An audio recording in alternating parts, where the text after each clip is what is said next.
And welcome back to Calvisano, day 2 in the beautiful sunshine. It looks sunny today. We had a massive downpour, but it's going to be lovely again. So first up, we've got Netherlands against England Storm in the Women's Open division. Early start, the ball's going to be very wet, as you can see. And we're lucky enough to have two guys from yesterday. You would have heard them on the live stream. We've got Seb and we've got Will from the Netherlands. Welcome, guys. Morning, Jan. Morning, Jad. Good to be back. Fantastic. Hope you had a good night's sleep and you were recuperated, ready for today. So you're going to be commentating on your fellow Dutch this morning. Quick fact of the day. I've just learned a bit of knowledge from these two guys this morning. It's not Holland, for anyone who thought it was. Obviously, I was one of those who thought it was Holland as well as the Netherlands. It's actually the Netherlands because Holland is an area of the Netherlands. It's the northern part of the Netherlands. So the whole country is the Netherlands, and then the northern part is Holland.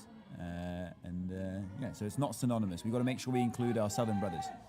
There we are. So now you know, guys, now you know. When I was watching the football back in the 90s with Ruud Gullit and Marco van Basten, etc., it was Holland. So for me, I'm just, that was my thing, but I stand corrected. The boys have taught me this morning. So guys, we got Holland on the attack now. We'll just see how they get on. It's going to be a tough game against England Storm. But we had two of the girls, one of the girls in play right now, actually, Lena and Mana, who were on yesterday. So following the tradition of the Dutch, Mana with a scoop. Good long ball out. England defending hard. So guys, you guys obviously, you were telling me off screen that one of you, Seb, you're from New Zealand. And Will, you're English, I'm guessing. I am English, but my parents are English. I was born and raised in Luxembourg. Oh, right. Well, even more interesting. So how did you first start with you, Will? Well, how did you first end up in the Netherlands then? I was going to study my university degree and ended up deciding for the Netherlands due to prices being a little bit cheaper than in the UK. And then I ended up staying. So I've lived there now for 10 years. I love it. Oh, nice, very nice to see. We've just almost had a try there by England Storm, forward pass given. So thanks for that, Will. So Seb, same for you really. Where you come from, the land of New Zealand, the long white cloud, and how did you end up in the Netherlands? Yeah, Jan, I know a long way from home, but it was one of those soul-searching moments after the COVID-19 lockdowns. Wanted to see more of the world, thought Amsterdam was a nice place to park up, and there I was. I'm now in Madrid, but really enjoying my time in Europe so far. Fantastic. What's not to love about Amsterdam? What's not to love about Madrid as well? So you guys are professionals now at this talking on mic, etc. Oh, we have a try here. Run through the middle. First try goes to England Storm, number 14, which I believe is Chloe Hill. England Storm 1, Netherlands 0. So I'm going to leave you in these guys' capable hands. They're gonna commentate on their fellow Dutch girls. Hopefully you have a great game. So Seb, Will, over to you. Cheers. Thank you very much, Jan. See if you get some legs coming up. So the Netherlands with the ball. And can they pull off a return fire from the first score that England Storm has given us?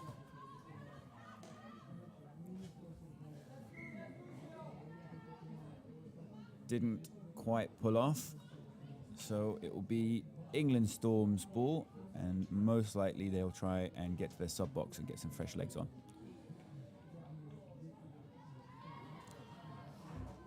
Glad to see that we have quite a few people watching from home this morning. It's an early game, so thank you very much for tuning in.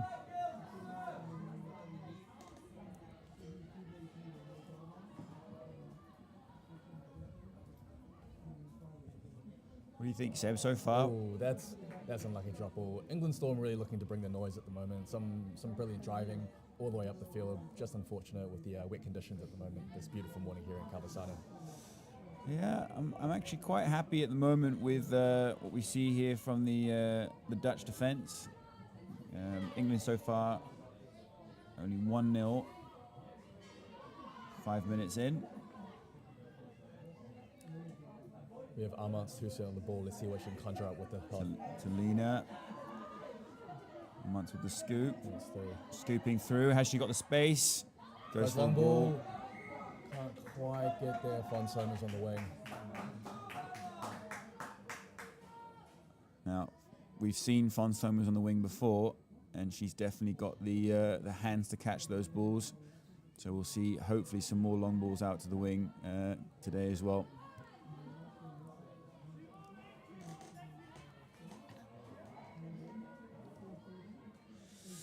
Good meters by the English, with Danielle Evans bringing it up.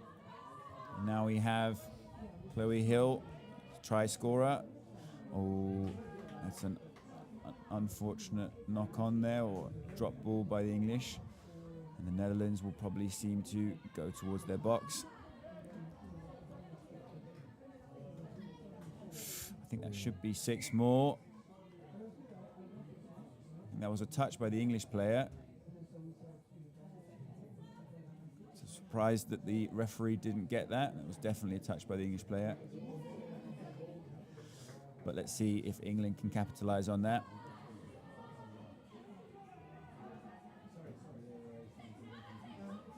Looking to set something up, going for the quickie. Is that wide? Going to slide. Emily goes for the dive. Just makes a good touch there by the Netherlands. Yeah, great defense. That's what we'd like to see. Emily with the ball. Emily trying to give a bit of direction to her teammates. Going for the crossover quickie. Brings it out wide. Nice clean finish here in the corner by England. Nice finish by the winger. That's 2-0 to England Storm with a Dutch kickoff. Let's see what will they do to bring it up the field.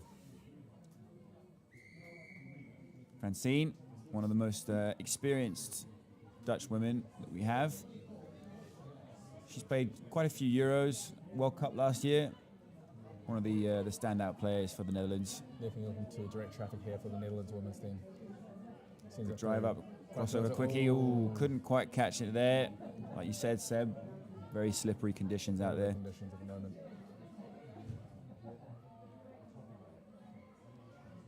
Both teams will be struggling with that, so it's very important that they focus on getting the basics right. Clean ball, catch and pass,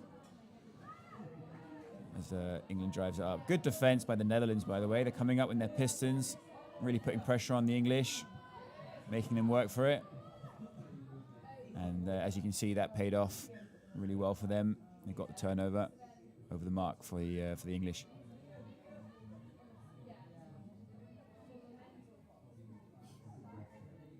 So Francine with the ball, going in with the back door there, coming around. Strong touches there by England. Back door, Jessie taking that touch, strong. Amalia, oh, very rare error there, unfortunately. Amalia on the wing there. She got the lioness of the day yesterday for her outstanding performance on the wing, given to her by her teammates. Well deserved, of course. Now she's playing link today, putting that pressure on. In English. Oh. Again, Danielle. Excellent sliding. Danielle manages to get through there. That'll be a try to England Storm. Bring the lead up to 3-0.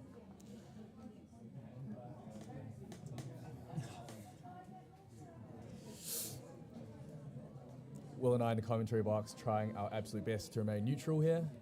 But it's tough going for Netherlands at the moment. Hopefully they can pull something back against the English. I always like to support the underdogs in this case. So we want to see some good touch, regardless of if we are biased a little bit. Oh, 2 rare mistakes out there. So, as we said, conditions really tricky this morning. I think, honestly, the team that is able to keep their error rate down will really benefit from that in the long term in this game. Armand directing Mana there.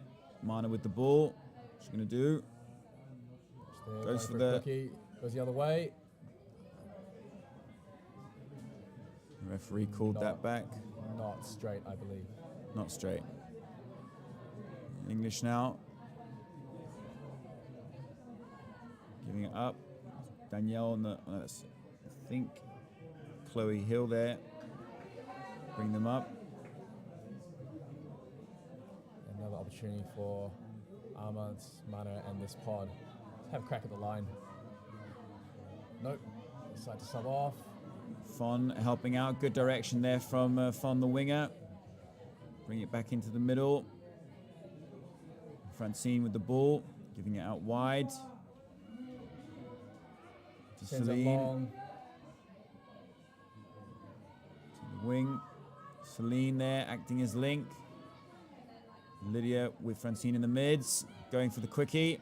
Brings back Back the the other other way. way. Sends the She's long got a ball. long ball. Great Ooh, pass. great Can hands. she make it? No. The English winger Just there. managed to get there. Great defense by Zoe out on the wing. She did really well to chase out and make sure that opportunity for the Netherlands was shut down. So England's going to sub off, bring some fresh legs on. They've got pace, momentum going forward. Can the Netherlands stop that momentum? Getting the meters. Oh, was that a little bit forward? Referee hasn't given it. Goes through. Hands on, sends the long Wider. ball. Great, good great hands. hands. Great hands from the try. winger there. English winger's in. So that's 4-0 to England. Can't really see the number yet of the scorer. That's That would be number 6, I Carly believe. Wynn. I hope I'm pronouncing her last name correct. But Carly with the score and bringing England's lead up to 4-0. Will the Netherlands be able to respond? Ocean Hartnett now. Oh, it's ball down. Unfortunately for the Netherlands, they really need to clean those opportunities that they get up. Make sure that they get the basics right if they want to attack the English line. Now England's bringing it right back to the Dutch with their momentum forward. Good run onto the ball there by the latch. That was Emily Simon. England really impressing with their midfield drive here, really setting up a great platform for their attack. And here we go on the scoop, sends it through, pass in. Great touch there by Ocean Hartnett. Chloe Manages to Hill shove from in. the English team really getting involved in a lot of these plays. You can see the Swings in the back splash door. of water, how wet that field is at the moment. Good job by the winger there for the Netherlands, Fon, to come in field and make sure there's a half ready at the ruck. Good pace from the Netherlands. Fifth. Yeah, that was last, full set of 6. Netherlands really struggling to get out of their half there for the sub off. And the English putting a lot of pressure on.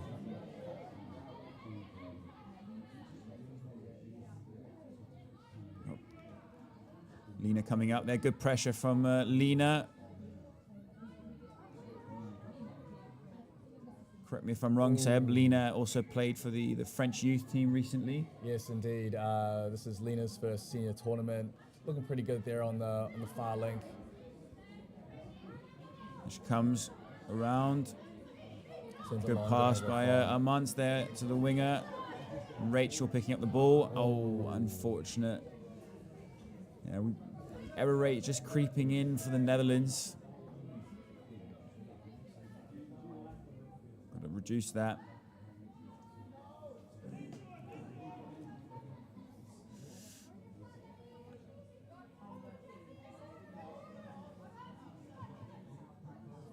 Good pressure there by Lydia. Working there in the mids with Francine. Francine leading it. Good pressure. Right, sends to the back door. Celine cornering hard. Great Can she be dive there? Very well worked there by the England team. Another score for England. Can't quite see who the try scorer is. My eyesight is not quite what it used to be, even though I am playing in the Opens teams. Begrudgingly so. So let's see, can the Netherlands keep it clean now? Malia with the ball, quickly with Ezra, brings it up. Philippa Johnson there on the ball, sends it back in, backdoor coming. Here comes the back door with Passes Ocean. through, sends it the Scoop. other way. Can she give it out Sends the long wide? ball. Ooh. Just not there. But it was a well-worked attack to the line. And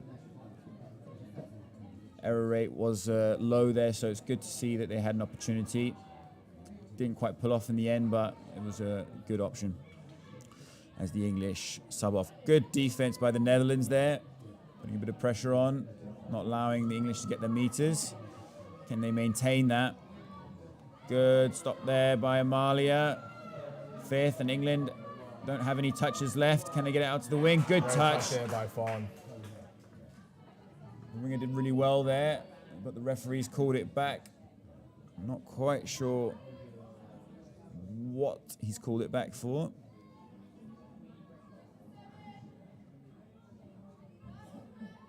Might have been an offside by the Dutch players. So England have 6 more with the penalty, and they go out wide to the wing. Loads of space with Zoe scoring in the corner. And 6-0 to England Storm. Approaching half-time here. There's only 3.5 minutes left.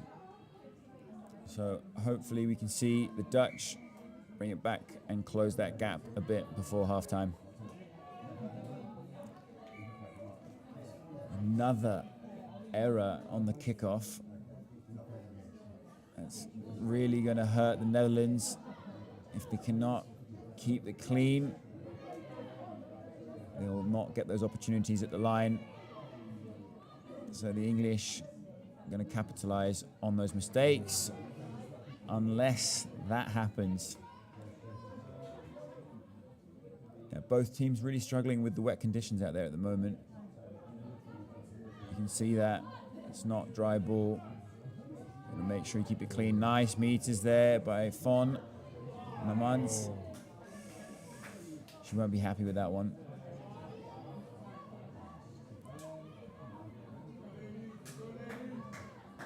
English now, bringing it back. Get some fresh legs on. So the link, holding it back a bit, buying her team a bit of time to get on. Now they have their additional players on. Emily with the ball, testing the Dutch line. There's no gap.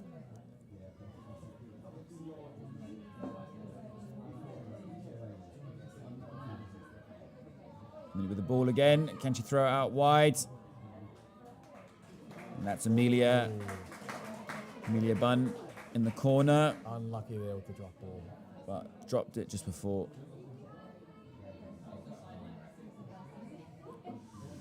England very good at stretching a play when they're on the 7 there. Yeah. Good contact there. Celine on the wrap. To Fon. Lydia. Amalia. Oh, that's a unfortunate error by the Dutch again. Giving English another opportunity at the line. She got it. They say ball was down for the English before there was a touch. So stretching their lead a little bit further. I believe that was Zoe with the try. What do we think, Seb? What does the Netherlands need to do to get back in this game? Well, I imagine at the halftime, Coach Rodi Dyson will want to just get the team to set a little bit, work on the basics, and really make sure they try to set that platform for attack. But it's just those basic handling in those areas at the moment. Yeah.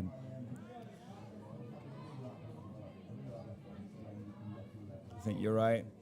With a good halftime speech as we're approaching halftime, that can be fixed if they bring up their focus.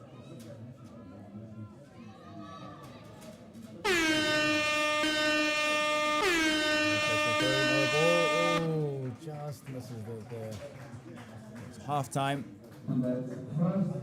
with England leading 7-0.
between England and the Netherlands. Once again, to everyone joining us, wherever you may be in the world, watching this game of touch. Welcome to Calvisano. Special shout out to Pim Graafland, who dialed into the studio earlier on. Hope everything's going well with you, my friend. Thank you. Starting off with a quick try by the English. That was a great dive. And increasing that lead to 8-0. That was Emily Hacking with that dive. We've seen her involved in quite a few plays so far. So can the Dutch, after half-time break, bring it back to the English? Can they get that first score on the board? Hopefully the coach and the players have had some time at half to discuss what they can improve. And just another error there, giving English the opportunity back. England with their trademark pace. A good touch by Ezra. It's what we like to see. A hard, strong touch. It looks like it's thrown England a little bit off. No, there goes number 10, striding on through again. Some good yards made there. Really made up for the hard touch. Oh, and she's through. Have a look around. Pings it in deep. I think just made the touch there, Philippa Johnson, and that's 6. Good defensive scramble there by the Dutch. It was Elia, I'm not 100% sure, with the break, the initial break by the English, but bringing it back to the first touch there by the Dutch. Ezra was strong and managed to stop the momentum for a bit for the English, and that's what we want to see. We want to make sure that players can stop that momentum going forward by the other team. Now Mance with the ball, swings it wide. Didn't quite work for the Dutch. England doing an excellent job there in containing the Netherlands in their own half.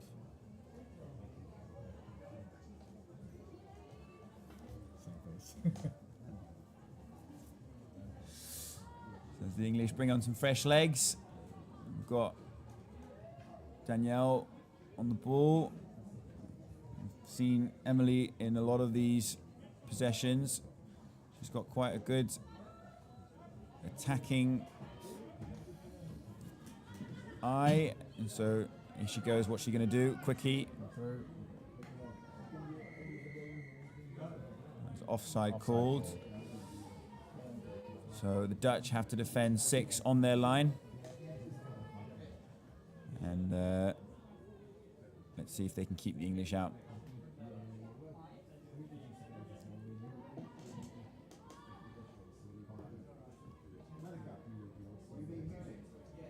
And I believe that's pulling out of the touch in the 7, so the English will get 6 more again on the line.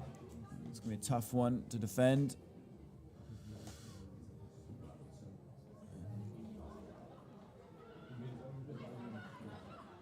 Danielle there involved. Emily back to Danielle. Danielle goes, she can't make it, there's no gap. Lena's got a good defensive set there. Putting pressure on the English. Danielle with the ball. Back to Emily, quickie. Pings it long. Can she get it down? Oh. Good effort by the Dutch winger there, Rachel. Couldn't quite make it, but Carly in with the score for the English. Bring the score up to 9-0 for Storm.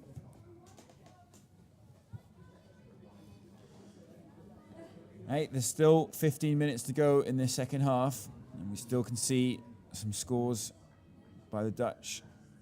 Can they bring it up and get their first score on the board? Lydia bringing it forward. Celine as her half. Can they set something up? Back to Lydia. Going for crossover quickie. Hands out. Jessie goes down. What was that call, Seb? couldn't quite catch that one well, but another 6 here for the Dutch. Hopefully they can make use of the ball here. Send it through, Francine, looking to manipulate defense. See what Lydia and Francine can combine here. Crossover. I think the lines weren't quite correct there. They need to get some forward momentum with the ball. Francine, she's got a good pass. Can she use it? She goes then. Ooh, good effort by Jessie. They used the full 6. Didn't quite get the try, but the error rate was low. So that's an improvement from what we've seen. Hopefully we can build on from here. So England bringing up momentum. The Dutch coming up well and setting the line and stopping them from gaining meters. And Mika on the wing there, making sure they don't come round close to the touchline. And it's on 5 for England. Can they use it? Ooh, good touch by the Dutch. Good touch. Good defensive set, keeping them out. Didn't get close to the 7. Nice little mazy run there from England's number 10, Grace Pyrgos. Lydia, good defensive set. Oh, it's a drop ball. It's not what you want. It's too close to the line. English will capitalise on this. They can. Got Short ball there. Hands through. No, brings it back. Crossover quickie. Grace down the ball again. good defensive set by Celine. She's got a lot of pressure on the English there, not getting past her. We've got Aaliyah. She swings it wide to the wing. Good hands by the winger. Good touch by the Dutch wing, Fon. Not getting past her either. Can they hold out this set? Make sure the English don't score. Francine in the mids. Good touch. And their fifth. Oh, good touch. Touch first. Well done. Good defensive set by the Netherlands there. Really good to keep them out after having that mistake. Let's see if they can pull off their sub box. Good pressure by the English. They're really getting both the players there, the link and the wing. Sorry, the link and the mid, sorry. Can they get out of their half? Need to go forward with their momentum and not sideways too much, the Dutch. It's fifth. Israel trying to make a play there. Sends it through. Open in. Israel through. Oh. English just got her. She thought she was potentially through, but not quite.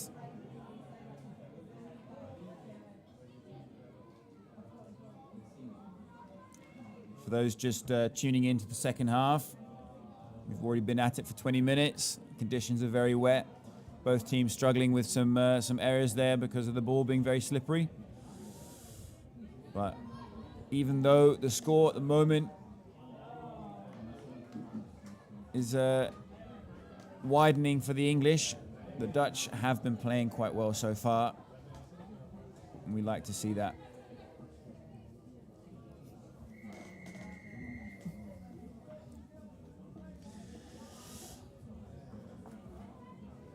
We've got good defensive sets. They just need to capitalize more on the attack.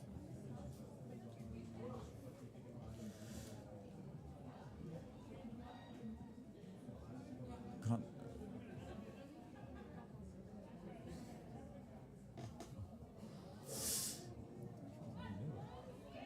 quite sure what was happening there, but Emily's got the ball now back to Danielle. Emily's been involved with quite a few of the tries that England's gotten. Partnership between Danielle and Emily. Oh, great hands, great finish there. Oh, good hands indeed, especially in these conditions to catch that. So I'll make it 10-0 to the English.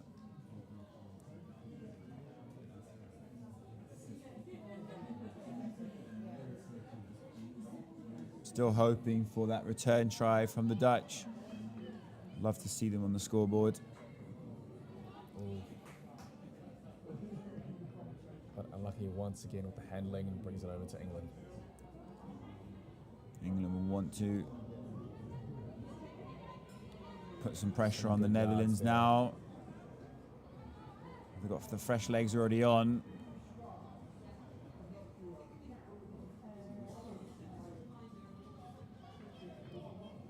Chloe Hill combining with Emily Simon.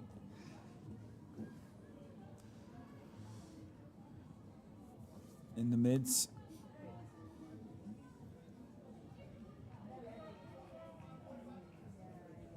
Can the Dutch get out of their sub box? They need that momentum going forward. They really need people come on. The wingers a little bit alone there.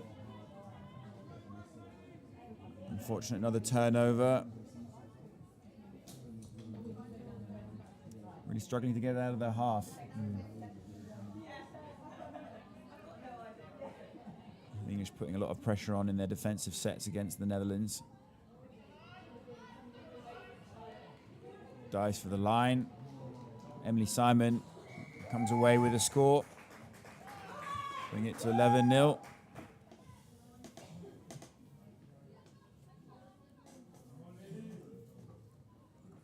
How do you get around that, Seb, when the English are putting so much pressure on the sub off for the Dutch? Oh, that's difficult. They're sending two up, aren't they, to take the ball carrier and the person they usually pass to for their sub off set. I think you Yeah, just need that's a some tough extra one. runners. Just saying extra runners, exactly. A bit more gas. If you can play around the pressure that they're putting up. Maybe an inside ball there. The other mid stays on. Gives another option there. But let's see what Amartya can do. Combining with Mana. Oh, Intercept by the English. That will be touch 0.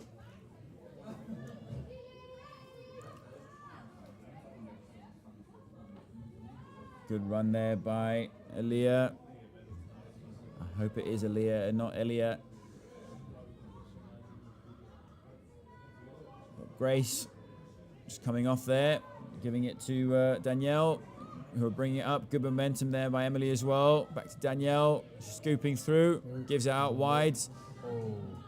They're calling for 6 more, but referee's not buying it, going for the forward pass. So let's see, can the Dutch work around this pressure that the English are putting on the sub box? Coming up fast, Emily straight on the ball. The second, third, can they get over the half? It's much better. 4.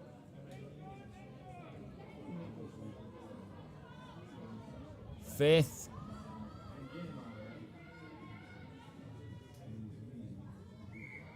That's 6.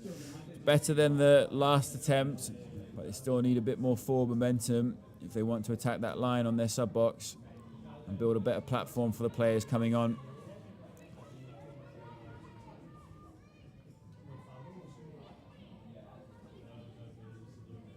English now. With Chloe Hill. Oh, couldn't combine there with Danielle. So again, another attempt for the Dutch. Lionesses, can they get their momentum going forward on their sub box? With Fawn Summers on the wing, running Francine. Good meters there by Lydia. That's what we want. Nice forward running by Amalia. And that's fifth. Phil.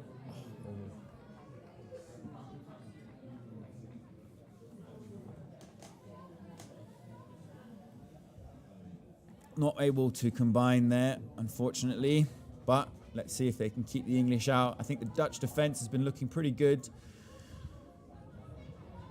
considering.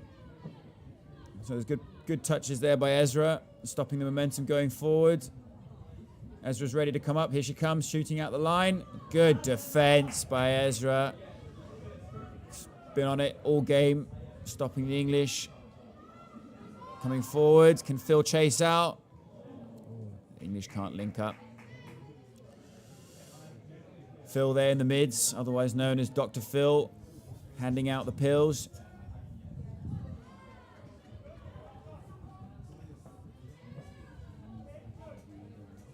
better from the Netherlands, getting some speed. Fontemana. Can they keep that momentum forward? Don't stop now. Fifth coming. I think that's sixth coming, sorry. So that will be, I think, ball to ground, and also it would have been 6 touches. So England now at half, bringing it up.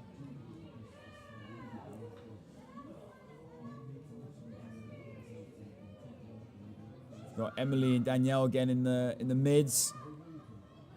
They've been clinical at the moment, putting a lot of pressure on the Dutch defense. Outside, through. I think that's down. Emily coming around again. Have to say, number 11 for England, Emily Hacking, giving a bit of a masterclass in attack there. Yeah, she's got a great dive. All game. Especially in these conditions, wet field, you can really utilize that dive for those scores. So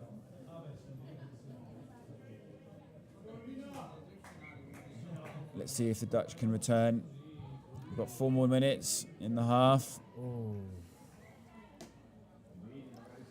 I was about to say the Netherlands slightly picking up momentum from here, but still a few handling areas creeping in. The conditions are bad, but they're bad for both teams. So it's really about the team that can maintain their composure and not let those errors creep in, focusing on the basics, with England now moving forward. Got Emily Simon with the dive, but touch was made. Time composed defense there from Francine Bundaberg. All right, let's see, Celine has to stay out there, the link. Ooh. Ball was down. So the Netherlands, can they overcome this English defense that has kept them out so far in the second half of really being able to execute on their sub-box move? Need to go forward. Celine. And Fawn, has she got the options? Unfortunately.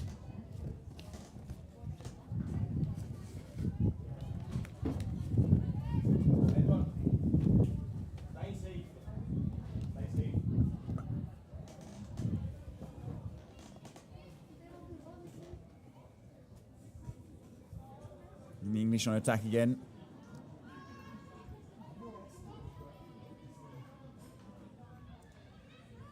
Back to Lydia. Oh. Got It over. Carly on the wing there. Easy catch for her. Excellent ball, acknowledged by the winger. Good finish. 13. Right, let's see it. We've got less than 2 minutes in the game remaining. Really want to see that Dutch attack. We've got a good drive going forward. Trying to play around the English players. Again, another error. They won't get to the line. The referee has given a penalty for a hard touch.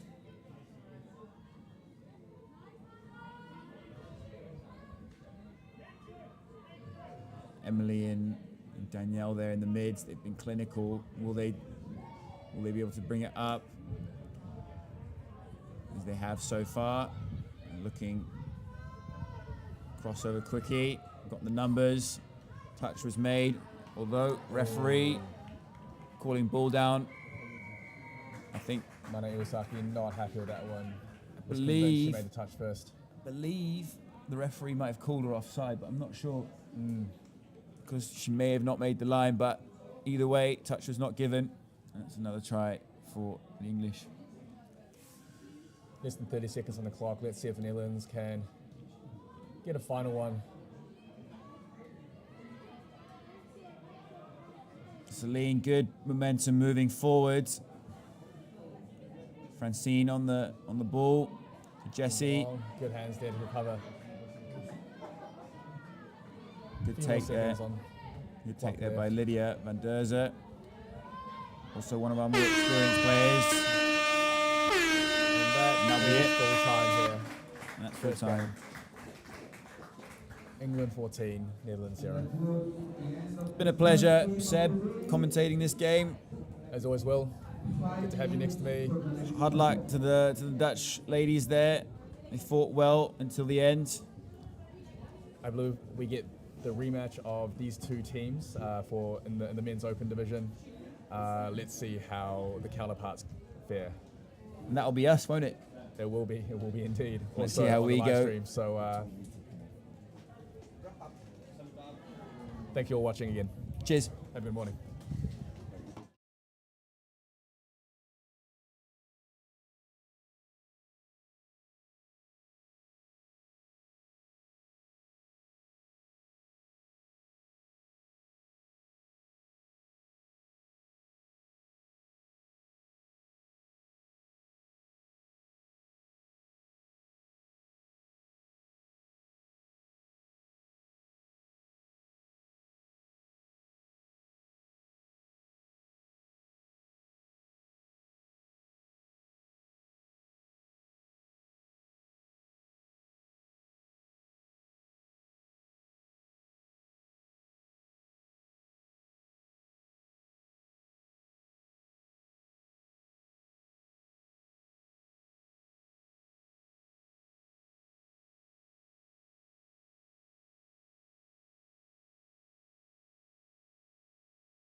Welcome back, guys. There should be an exciting game coming up. We got time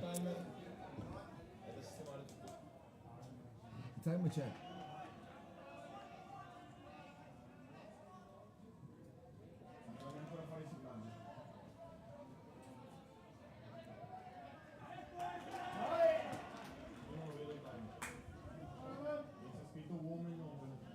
No, ho fatto Mavericks e Island.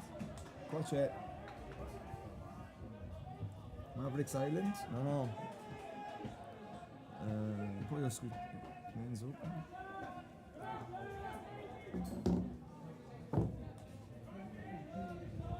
Alright. Technical issue. I said Jane should come in with you, but she's just talking, so I might be. I said to her, come up whenever. She said, I might do another women's one, she said. So. I asked her to come up here now, but she might. She's just talking, so I'll if you want to, once you get it going, I'll start with you, and then maybe I can explain that to you. Go.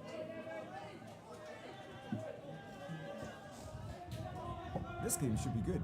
Should be.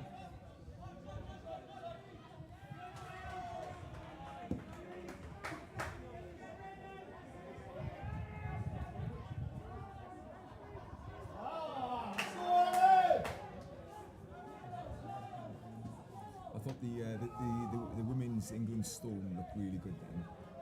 Was that Storm here? Yeah, the ones against the Netherlands. Actually, Chris's daughter played well. The blonde girl on the fire. Yeah, she was good. They had a few girls all the same in the middle. Winger had good hands. Yeah. Tall girls, rangy legs, you know. Yeah. They actually got beaten quite well by Phoenix yesterday, 7-1. Yeah. Wow. Got rolled, and they got as with sometimes happens with teams, women's teams specifically, when they get down themselves, and they just then they just get rolled, unfortunately. Yeah, they look good though. Today. I mean, obviously, if they lost to Phoenix yesterday, I mean that's another. They all must be good, but they just pressed really well. Redmond's play. He's going to go the whole way.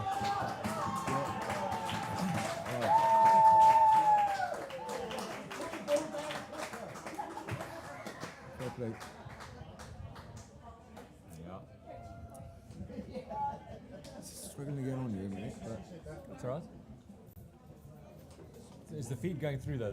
The live feed's going through? at the moment, I'm not sure. In direct, Yeah. adesso. It is, yeah. That's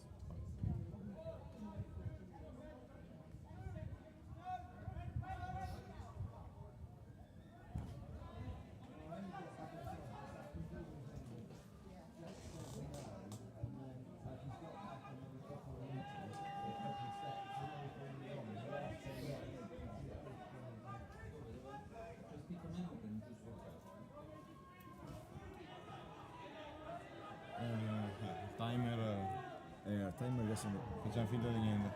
Sì. Le squadre sono. Adesso sono Mavericks, Stanno roba. La seconda tabellina mostra, ok. England, Mavericks,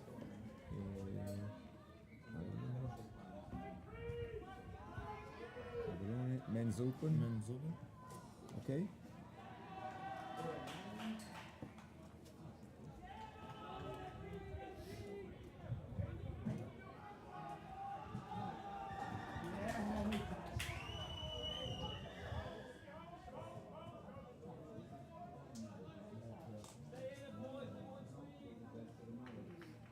Hai messo Netherlands? No.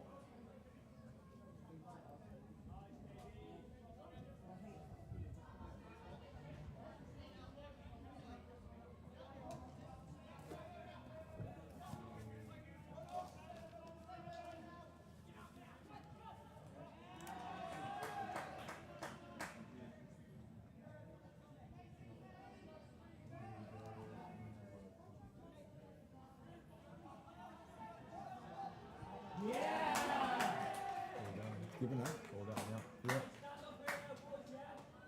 Nicola?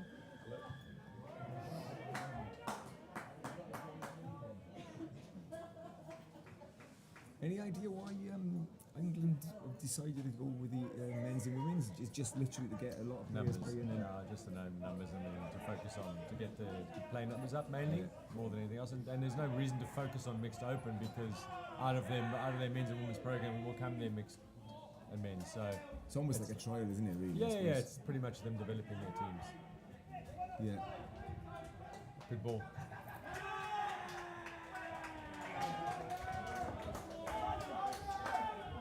Well, which I suppose is what this event is about, really, isn't it? Development. Completely.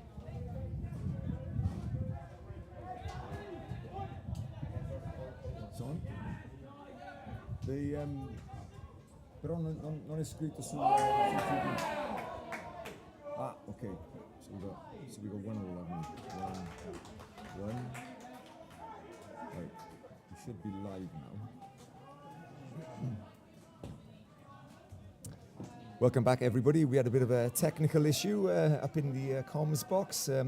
We should now be live with commentary and obviously live feed. So we joined the game. I think it's about 5 minutes gone in this first half, and we got England Mavericks 1, Ireland 1. This actually should be a really good game. So Ireland Men's Open come very strong in the last few years. England obviously very strong. These two teams met actually in the last Euros in the final, which was a great game, and England are prevailing at the end. So England are current European champions and Ireland runners-up. So yeah, this is maybe a bit of a grudge match. I don't know, but Ireland want to get one over on some of the guys that they played at the last Euros. So we got with us Michael Abramovich has come into the box with me from Fit. Morning, Mike. Morning, Johnny. Great to be here again, and looking forward to a great game. Really, both teams really putting in some hard touches, and the kind of the Mavericks style is quite upfront and really confrontational style of touch, which Ireland are not afraid of either. So I expect to see quite a serious midfield battle, and a little bit of cat and mouse on the line like we're seeing here now. Yeah, absolutely. There's some physical specimens out there. These guys are fit, big, and you can see every decision is applauded in the box, and I think both of these teams are looking to take a win here. Yeah, I mean the division's been really tight amongst the top teams. The three England teams, Ireland, Scotland, and France, and that's a really super good snipe off the link there. So a good read there by number 12. Really nice snipe to read that play. Ireland they won't rush things. They're quite a considered team. They've got their set plays. Get a ball link. Here we go. Kante's kind of play. There we go. Another penalty there. So that's the second penalty they've got there, and they want to avoid the third one, which will mean a period of time for one of their players. Yeah, this is something we don't want to see as a defence. You don't want to be giving away repeat sets on your line, especially against a good attack like Ireland. So let's see what Ireland can do here. Number 17 trying to set up. So early release. I think England a little bit lucky there. The one middle dropped a little bit early. He was talked to and managed to get himself back up again. But yeah, some good defence there in by the England link, holding channel and getting out nicely, and then forcing an error. Ireland pressing really hard in defence here, really putting the pressure on England, trying to stop them from getting. Oh, got a breakaway. So we missed. We were off comms when England scored their try. A similar position there, where England were pressing really hard, coming up harder. Their winger was coming up onto the link. One pass out to the winger basically fed him from his own half, and he went all the way. So it's one of the a hard press from a defensive situation. You get that slightly wrong with your Pistons coming up, and one really good missed pass out to the winger, and you can release him, and he goes all the way. So it's a dangerous game to play, but you've got to put that pressure on the attacking team, stop them getting to their box. Yeah, Ireland lucky to get away with that roll ball. Good long ball out there, back inside, but just hands. Yeah, Johnny, as you say, England's try definitely came from an away play. They read the defence quite well.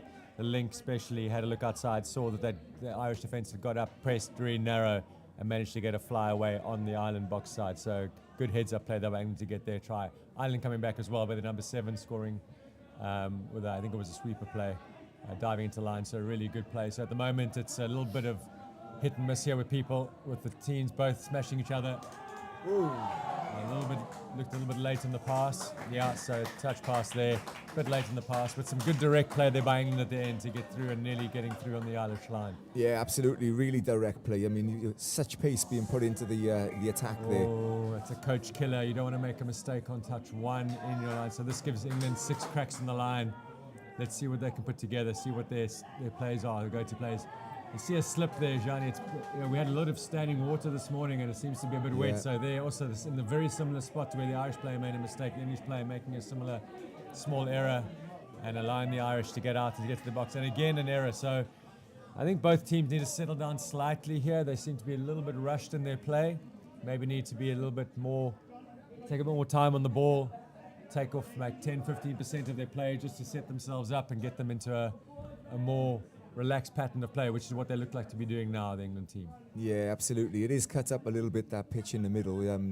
As you say, Mike, we had a lot of rain this morning. The sun is out now. Oh, England breaking is the scoop ball. Is a try. There's a try for England, number 15, which is Ellis Watts. Well worked there. As you said, Mike, they took a bit of pace off there, controlled the ball, set their play up, and deserved a score there. Yeah, clever play also because they sent a sweep around and then just went reverse, and then it's quite difficult in these wet conditions for the Ireland defence to change quickly, which meant the player got through, got stuck on the line with a link, and a very nice ball there. So a nice setup play by England and a well-deserved try. Yeah, it's noticeable the pace on this game, even though it's an early morning start with very wet conditions. It doesn't look wet because the sun is shining, but believe me, it did rain last night, so the ball's going to be very difficult. Ireland looking to play with a scoop, with a little quickie dive in. England defence nice and tight.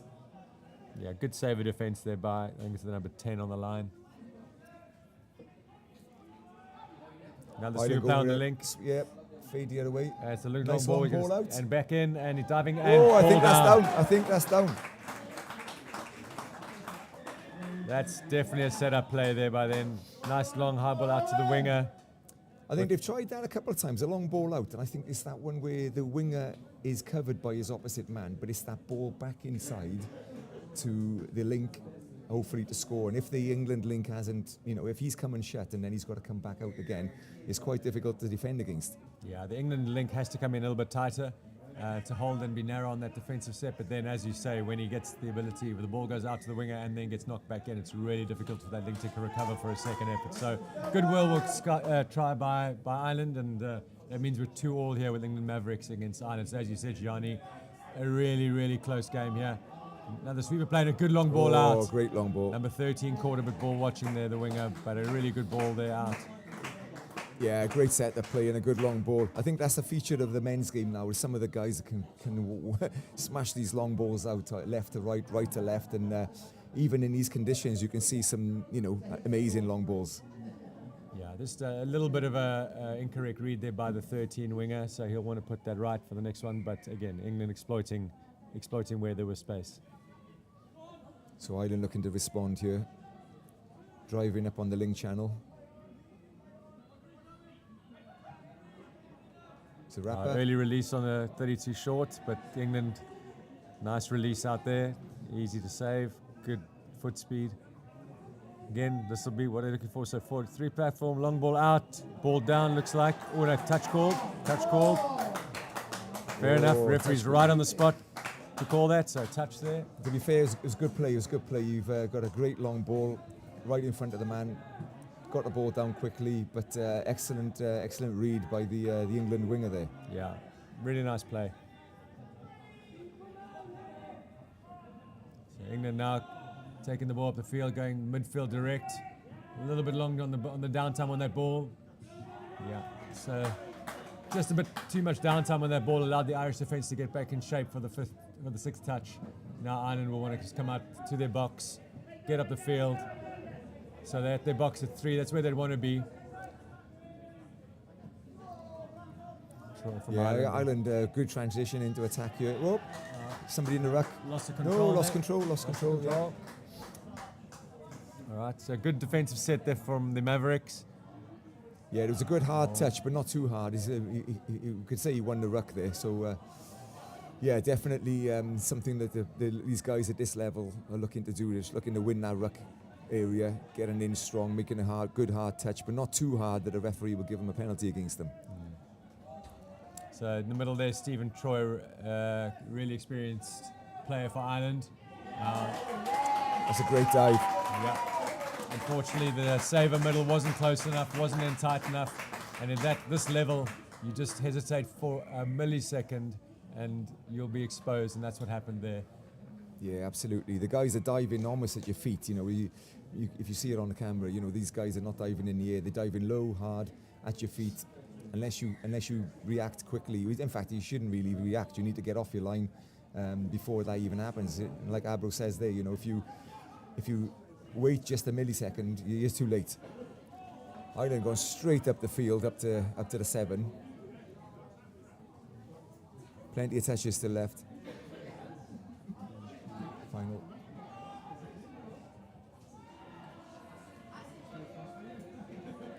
Yeah, ball lost there. England turnover on their own 7. Looking to work their way out to the box. This is a key area of the game. Transition from a defence to attack. Getting fresh players on, getting past halfway. With enough touches to actually set up a scooper or do something. So we scoop through. Good defence from Ireland. Ireland have gone left to right against the English defence a couple of times, the Mavericks defence, and a very experienced winger there on the far side, Vaughan Meredith, who's played England Men's Open. Really good player, really confident in what he does. They're probably going to get more success on a right to left ball. Looks like they're better ball anyway if they're going to be playing long ball. I'd like to see them run a bit more, especially where it's a bit wet and then maybe a bit of change of direction. When I get there we go, so a little bit of movement there rather than passing, but a bit of running. Yeah, good footwork there by the Ireland 3, Kieran Byrne.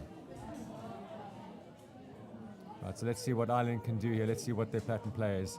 I think Kieran, number 3, is certainly. I think he played in the mixed at the Euros one before last.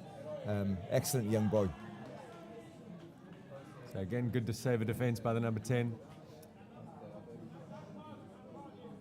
Let's see what they're trying to set up here. Middle, it goes out to Link. Probably do a step outside, so they're going to punish player on the Link, and there he's diving in. I think he's got it down. There we go. So rather than throwing long balls on the right hand side, that's probably a much better play for them. Looking to go to the ground. So a Link quickie, you can call a punish by some people.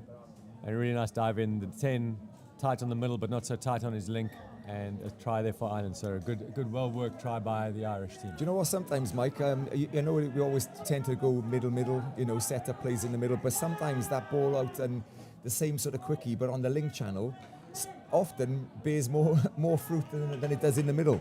Well, some defence is set up so that the middles don't do as much defence. They get their links up nice and high, and then that does expose the links to that quickie play. So a good spot by the Irish. You know, they saw what was happening there with English defence, set up on there and scored. So that's good, probably good from the coaching box as well. Yeah, absolutely. So we got current score: England Mavericks 4, Ireland 3. Excellent game so far, as we predicted. You know, I think we had, as we said, these two teams met in the final. I say these two teams, England and Ireland, met in the final of the Euros. No doubtly some of these England boys would have played in that game. So yeah, definitely a game that both sides would like to take a win from, and it's proving that way.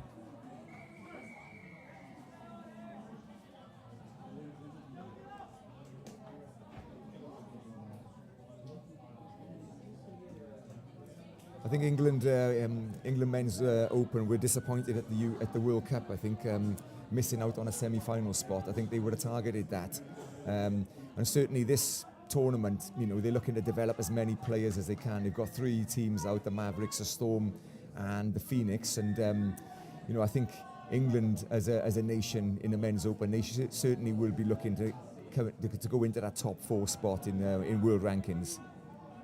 Yeah, definitely, Johnny. It's a building year for England. They bought their three squads in each men's and women's. Some good players in all of them. There's another reverse. He's through. Half looking for it. And well played there, yeah. Ball down, yeah, ball down there. That should be almost full time. I'd imagine that's coming shortly. So a really nice try that the Mavericks have got probably just before the halftime hooter. And the coach will be happy with that. And a little bit of mistake. There we go.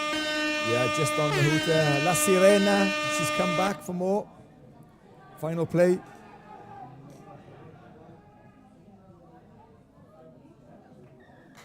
Final play of the game. Okay, excellent first half. Really entertaining. England Mavericks 5 and Ireland 3 in the Men's Open. And we'll be back shortly. Good game that was.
And we're back.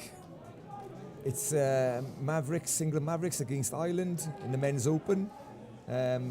Lucky enough to have Jane with me again from UFIT. She came yesterday. She had a bit of an issue with her mathematics, but hopefully she resolved that. Thanks for the reminder. That's a try straight off. Exactly what you want as an attacking team. Mavericks scoring straight away. So Jane, welcome back, Jane. Thank you very much, Gianluigi. Excited to be back watching this match. We've seen some excellent touch so far. This is the second match of today in what is a slightly less sunny Calvisano. Hopefully the storms are going to be holding off. Yeah, we had a big storm this morning. Ball is very wet. We watched the Women's Open this morning, first game, which was the Netherlands against England's Storm, which was, considering the conditions, really good, Jane. Absolutely, it was a fantastic match to watch. Just a few handling errors, I think, from the teams, but that's to be expected when, as you said, Gianluigi, the pitches are still quite wet this morning from the rain we had overnight. But it was brilliant to see that match, and both teams played excellently. Yeah, absolutely. I think this game, first half, there weren't too many handling errors. A couple of slips in the middle of the field where it is a bit cut up. It doesn't look like from home, but it is. The field, I think, is very wet. So they need to look after the ball. And even with the pace and the intensity that they're putting on this, they do need to look after that ball.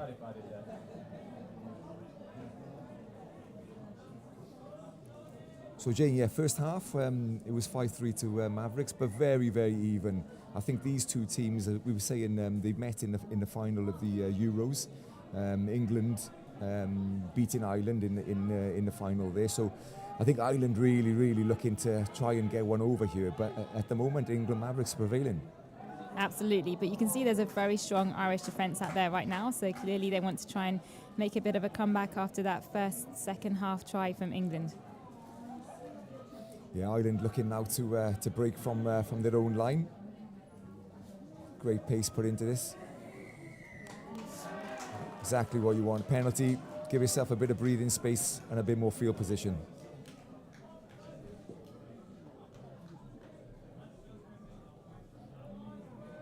So second touch coming just over halfway. It's great ground being made by Ireland there off the tap. Looking to set up here on the 7.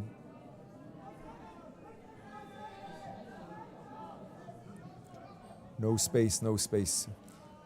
Although England guilty of not coming off their line. 6 more for Ireland. Let's see if they can make a try out of this one. Yeah.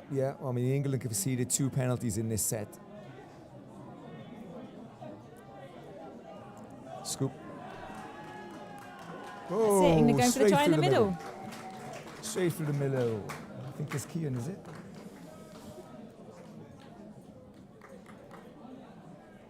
Just checking on the number of the player that scored that try. 6-4 to Ireland.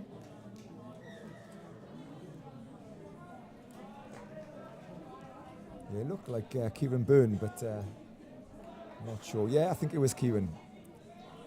He's one of the youngsters in the Ireland team, come through the youth ranks. Intercept by Ireland. That'll be touch 0. Let's see how much ground they can make now off the pitch. So a 5 more touches to go. It's a very physical game, this one.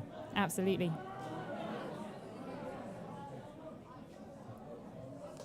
Good pressure from England there. England 8 is William Mellor. Excellent pressure.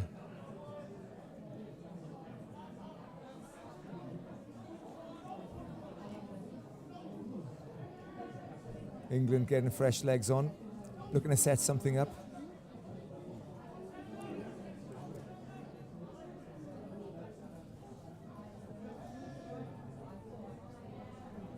England playing the ball out to the wing there. Coming back into the middle. Number 13, Tom Peckard. Long ball out. England have tried that left to right a few times now, but ball not going to hands. No, and that's a forward pass, so Ireland get the penalty.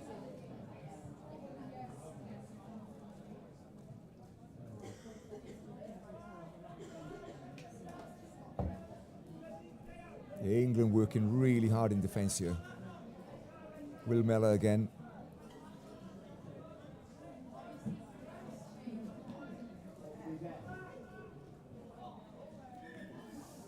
Lost control. Again, these conditions, you've got to look after that ball. It's going to kill them if they keep turning the ball over in their own half.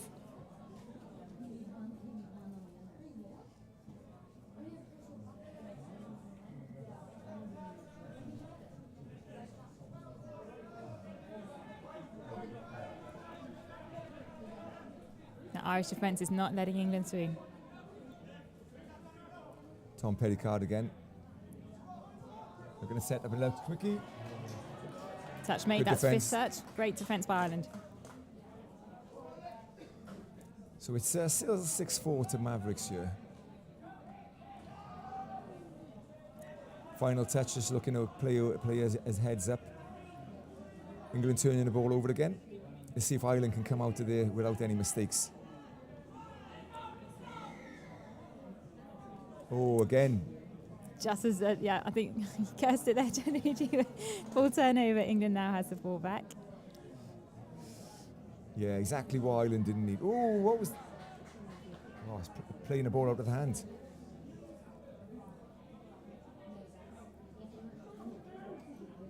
Setting up a quickie, going back, trying to beat him on the outside. Good defence again by Ireland. Yeah, Stephen Troy, number 2. We lost the screen. Nope, it's back, it's back. I think conditions definitely playing a part here, you know, with the ball down and controlling that, you know, pick up, etc. is certainly a key area. Ooh, it's a heavy touch from Will Mellor.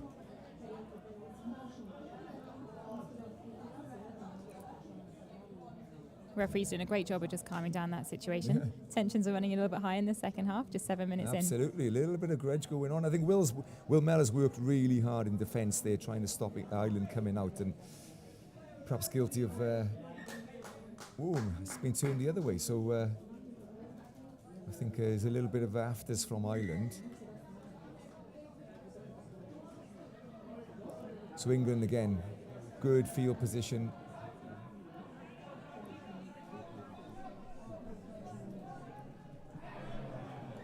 Again, losing control. The ball is slippery. I think you just got to look after that ball, you know, use the touches. Absolutely, but you can also see the Irish defence coming back fighting. They're really trying their best to equalise in this match in the second half. Yeah, yeah. Very clean sub-off. Now they've got out of their half, looking for field position, looking to set up something here. Final touch, no, ball down. At least they've got to the England line, and maybe now they can in turn put a little bit of pressure on England and see how they cope with getting out. Absolutely, and that's what we were saying yesterday about how the way in which teams sub off, if it's a clean sub off, it just makes it so much easier then to get to their attacking line. It's a really important part of the game. Yeah, exactly. And we saw it earlier with the England Storm women. They pressured the Netherlands, exactly doing that, you know, in their half, and they just found it really, really difficult to get any sort of traction in the game. Yeah, absolutely. And we've got some pace now coming up to the Great line. pace, Camille, yeah. Oh, intercept. Intercept by Ireland, so that'll be touch 0. Intercept by Cian Byrne. Teague Brennan taking the ball up. Just past halfway.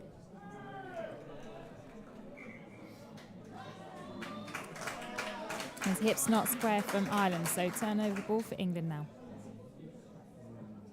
Yeah, Ireland looking as if there was a hard touch there, but I mean the men's game. Well, every category is physical, but I think this men's category is always the most physical, I suppose. Nobody wants to go in soft on a touch, and I think it's the battle of who wins that ruck area, really. Yeah, and that's a really important part of successful attack as well, successful driving at least. You've got to be ready for those touches, putting the ball down cleanly. Yeah, no space there. Good defence by Ireland. Tom Pericard trying to make room, but there's another hard touch going in. They're coming in thick and fast now. They are indeed. Sign of the second half. That's great injection of pace, number 7 there. Showing balance.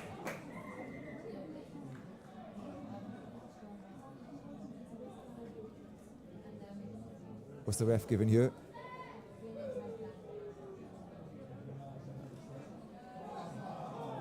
Is this a penalty? Looks like it's a Looks like a roll ball. Roll ball for Ireland. Roll ball. So Ireland, I think this is last touch. What can he do? Very difficult on last touch with a set defence to do anything really. Yeah.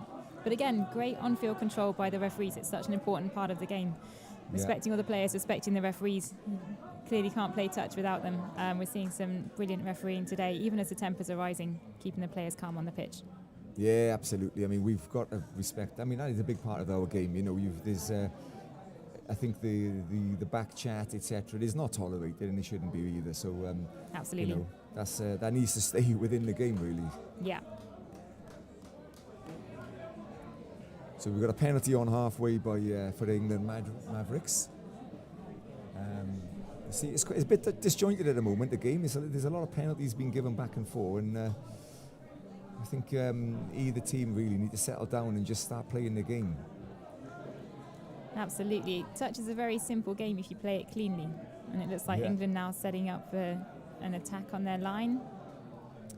Yeah. Irish defence right there. They couldn't break through.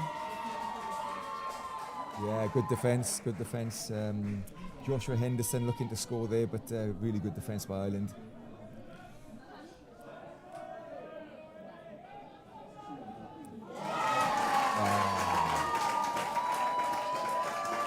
That's a great hole. Great pass to the England link there. Scored by, I think, was it number? I think it was number 12. Two or was number it? 12? It had a 2 in it. Is either Tom Lawton Davis or Joshua Henderson. Yeah, we've got a good view of the pitch up here, but some of the numbers are a little bit hard to see sometimes. So. Yeah. It's not our old eyes, is it? It's just... Not at all.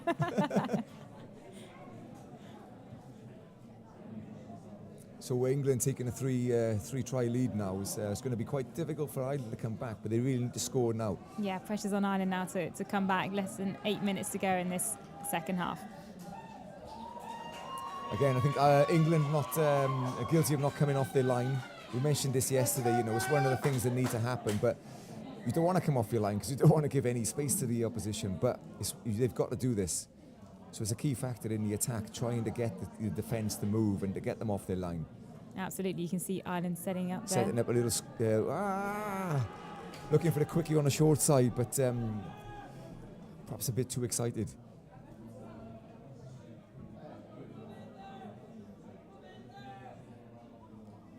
Yeah, Ireland's turned to put real pressure on England there.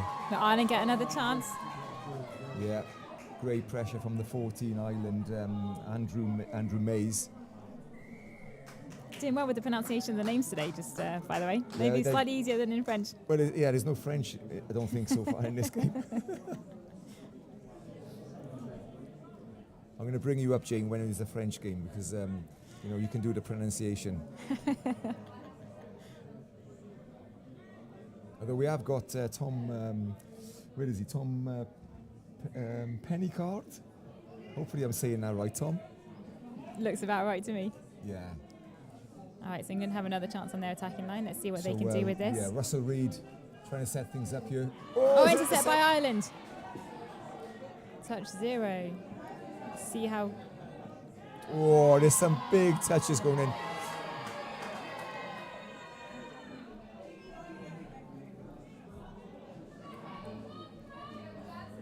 Crowd here in Calvisano getting quite involved as well. Yeah. Lots of support for both it's sides. England, Ireland after all, eh, Jane? Absolutely. Oh, that's great yards. Number 17 from Ireland spending a lot of time on the floor there. I think it's a sign of the physicality of the match that we're seeing now in this second half. Sean Marshall. Sean O'Sullivan, sorry. Sean, you can have a breather a minute. Oh, ball down. We've got a try from Ireland. Kieran Byrne, excellent try. He's had a good half. Brings us up to 7 for England, 5 for Ireland. Pressure's on now in the second half. Can Ireland get 2 more tries, equalise? Yeah, we said Ireland needed to score next, and they did. We got 5 minutes left in this game.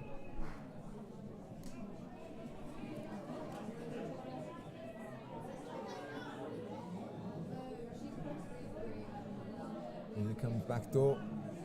Go back inside. Ireland reading that really well.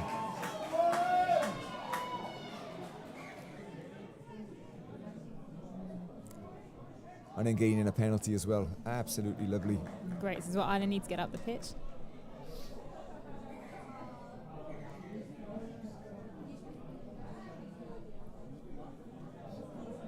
Oh, has he turned this over? All right. Oh, he's binned him. Again, Jane, probably something he said to the referee. We can't have that in the game. Absolutely not.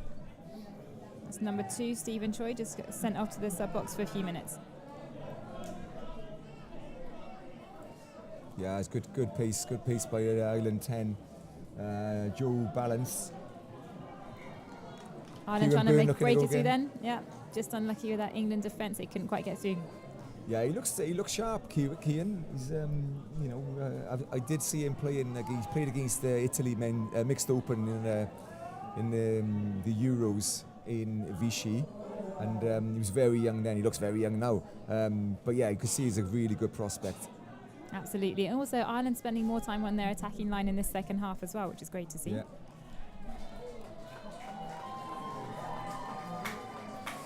So ball touched by Ireland there, so another set of 6 for England.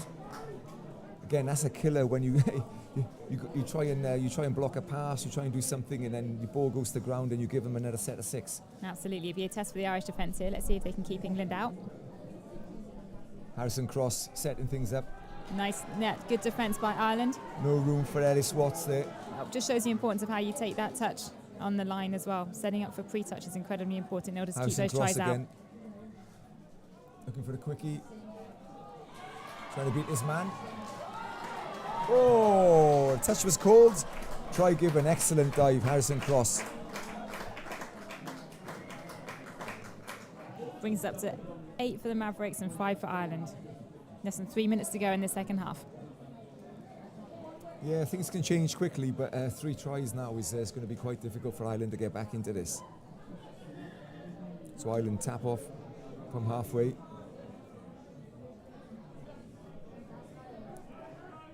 Extra pass, extra yards. Good work for the number 9. Long ball out. Going to ground. England gaining possession again. Camille, good option, Camille. Sometimes you're looking at the defence is looking at you go into the box, and then you just change direction. Camille, excellent player. He saw that there was space on the left-hand side, just made extra yards, and look where they ended up now. Absolutely, gives England a much greater chance of attacking now. That was brilliant momentum. So another try here by England Mavericks will really kill the game. Good hold by the. Perhaps there should have been a ball over the top then to the winger who was left open. Both sides keeping up the pressure though. Sorry? Both sides keeping up the pressure Yeah, towards the end of this definitely. second half.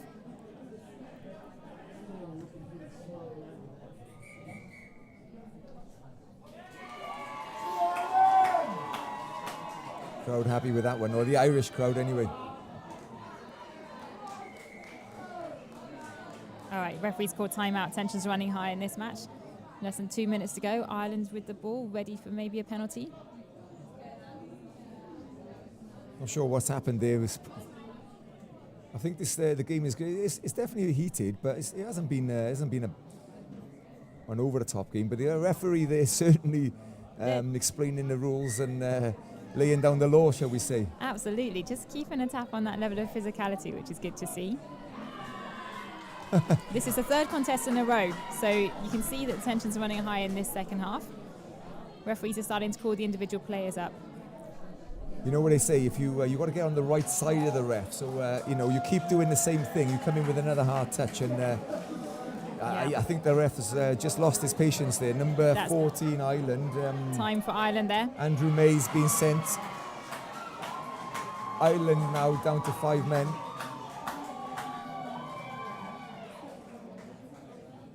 This is really difficult now for Ireland to defend this. England now with an extra player, taking the time off the clock. Yeah. Hooter's about to sound. Can they score one more on the hooter? Looking to use the extra space, extra man. Did he get the ball down? No, he didn't, but that No. penalty's been given for the forward pass. So if you end on a penalty once the hooter goes, then you have to play the ball. Yeah, exactly. That's La Sirena. She sounded, and that's the end of the game. So we've a really good game, competitive, a little bit of grudge, a little bit of niggle. You know, that's what we want to see. We want not too much of that, but we want to see a competitive game. So England Mavericks 8, Ireland 5 in the men's open. Thank you, Jane. Thank you.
So the games are coming thick and fast now. We've got another men's open game. We've got the Netherlands against England Storm. This again should be a really entertaining game. Whoop. That's one in already. Oh, not yet. Yeah, almost a score straight off the bat there from England Storm. Let's see what happens here. Long ball out to the Lovely left. long ball. Great long ball, fair play. So we got our first score for England Storm. So we got a couple of new ladies. Well, one new lady and one. I was going to say, she's not old, but she. I shouldn't say that at all, should I, Mana? Mana was on comms yesterday with Alina, so she's back after her game this morning for the Netherlands, and she's joined by Ezra. So welcome, Ezra, and welcome, Mana. Hi. Hello. Thank you. So Mana, you know what you're doing from yesterday. I'm a How pro did it now, go? yeah. Did you enjoy it? I really enjoyed it. Yeah, I got some great feedback. Well, great comments back. They loved our commentary. We'll talk more this time, not just saying, "Oh my God." Hey, listen, what's not to love about your comms yesterday? You know, you just bring your own personalities, and that's all we're looking for. So, Ezra, your first time up. So, tell me about you, Ezra.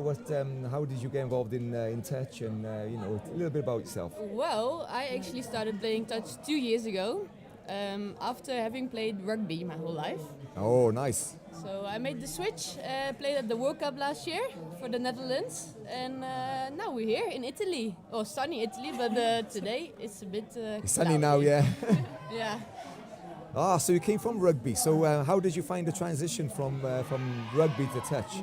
The first months I was really struggling, but then I got into it, and Whoa, we got to score here! We got to score! Ooh! by Jay. Yes! Go Jay!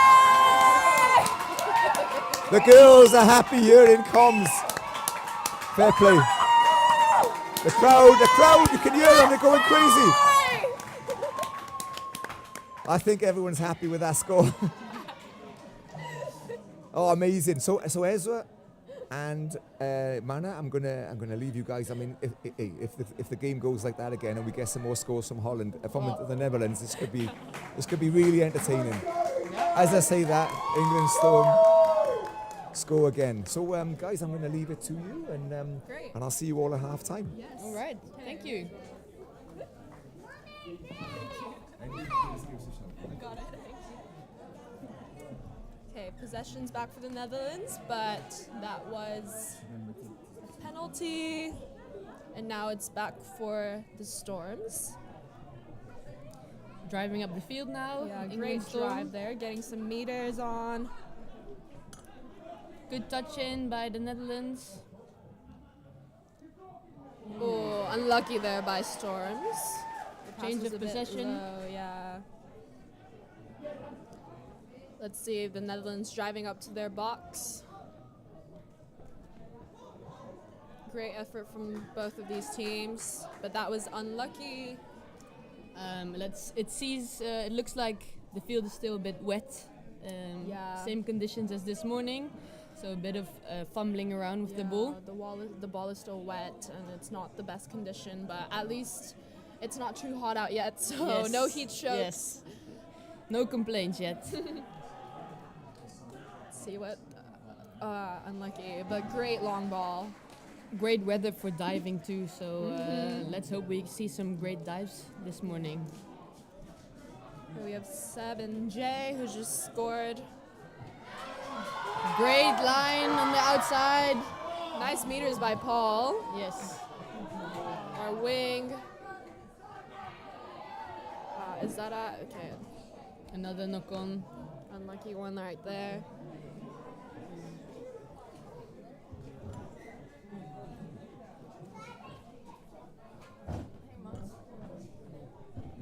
Yeah.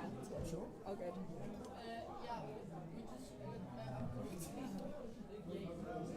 Possession's back for Storms. They're driving it up to the sub box. A little fall down there on the wing for the Netherlands, but that's a turnover. Back to the Netherlands. Let's see what these boys do now. Here we have Vince taking the touch in. Great dump. Unlucky It's a really muddy field out there, so a lot of slipping, falling. But both teams are looking fresh. Fresh start of the day 2. 3 games for both teams this day. How are you feeling with the recovery from yesterday, Ezra? Good question. I think everyone is feeling it a bit in the legs and the body. Definitely, yeah. But a good night of sleep can do some wonders. So Yeah. Apparently the Dutch boys did a talent show back at the hotel last night, yes. so wonder what those stories will be like. Wonderful score by England Storm. yeah, they really found the gap right there.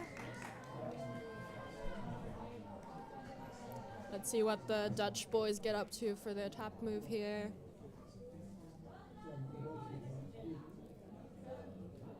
But so far, they've both been keeping great composure on the field, Yes. I reckon.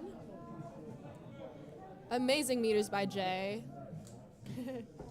Some good strong touches by England Storm. Yeah. Getting in there, trying to get into the ruck. And Great setup right there by Jay. He's scooping, and he's got it! Wow, Jay! nice score by the Netherlands. Jay is popping off for this game.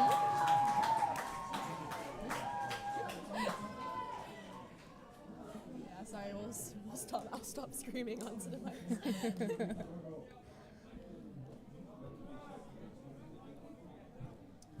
England Storm with another tap off in the middle of the field. Quickly at the 7. Very quickly. Great dives from them. Great score. It's another one for England.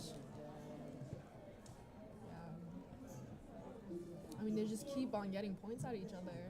It's like a pinball machine, not pinball. Exciting game. Yeah. Tries from both sides. We have Max tapping it off. Great option. It's actually 3 of the Utrecht boys on. The same as my club.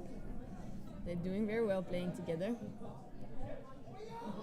Can Paul Oh, get it? That's a good dive. Touch gold. But that was amazing effort from the Dutch boys just now. Great dive from Paul. Let's see what Vince does right there. Possession's back for the Storms. They're subbing off now. Yeah.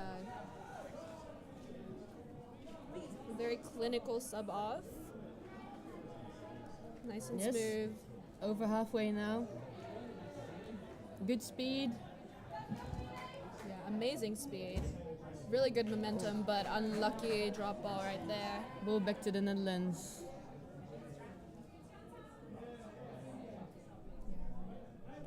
It's nice to get some fresh legs back on the field. The Dutch boys actually had quite some injuries in the past weeks, and they're doing really well. Yeah, working a lot extra of hard. adjustments to make. Yes. Yeah. I'm very proud of the boys. Here we have Speedy J back again. And Will. Z. Unlucky for Will. He almost had a great breakthrough. Will, who actually was assistant coach at the World Cup for the Women's Open last year, and now gets to play himself again.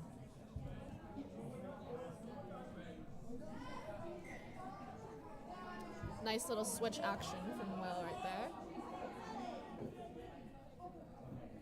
Great long ball just now. Really good sub off from the Storms. Great speed. Yeah, amazing speed. Great depth. Yeah, England Storms, they just have amazing sub offs. Let's see who scores the next try. Oh, big Oh, pass. wow. Good catch. That was beautiful. Great teamwork there from England Storm.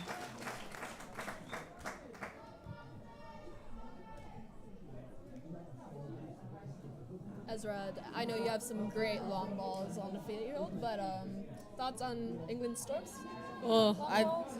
I mean, think I can't get that distance. that was the whole pitch, basically. Yeah, unreal. I wish someday mine are that good as Yeah. well.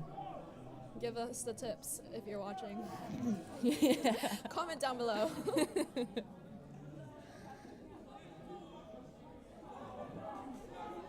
Actually, the women's teams have shown also some very good long balls. Yeah. Exciting to see. Maybe in our next game as well. Nice effort from the boys, but possession's back for the Storms.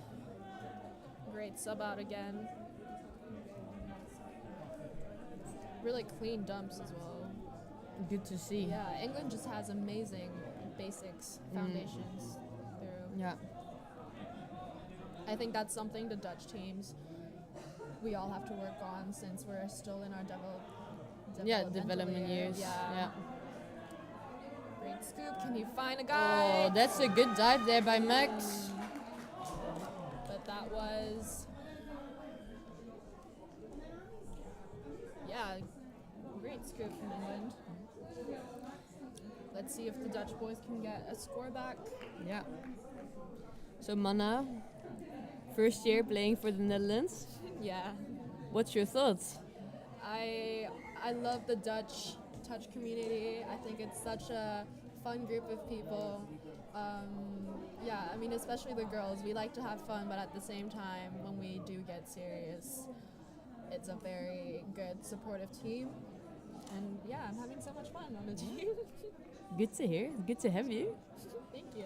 Exciting to watch. There goes England Storm again, attacking Great the ball line. work from Good touch there by Thibaut from the Dutch Netherlands. teammate. Oh, beautiful line. Great lines from England. Number 16. Good vision by the English team. Number 16, Ben. Great lines.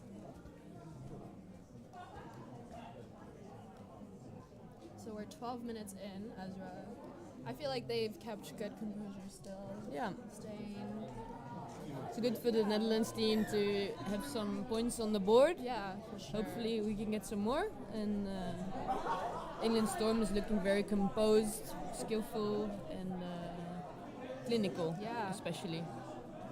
Let's see if Jay, our try maker, can do something here. Unlucky with the forward pass, but Good effort. amazing effort from the boys. Jay's really got it with his scoops. Oh, Yes. He can be a bit annoying at trainings when he just steps around everyone and scoops through. But it's good to see on the field when we're playing against someone else. we've got the two steppy guys here, right? Yes. 7, Jay! Amazing, Jay! Dame Marie. Another try by the Netherlands. Back on the board. That's almost a hat trick for Jay. I mean, if you count the assist. Let's go, Jay! Go, boys! Okay, so tap off for the Storms. There they are again at the 7. Let's see what they can bring now. Easy score. England's really good at finding the gap between the Dutch boys. Yeah. Score is 3-8 now.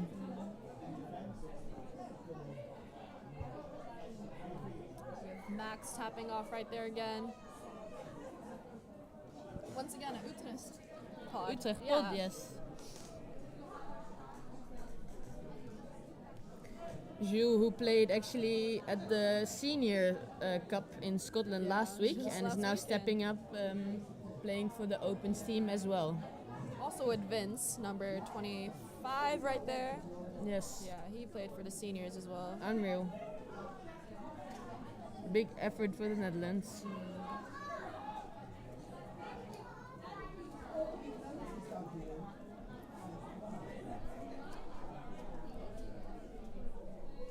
Nice little slip pass right there from the Storms for their sub off.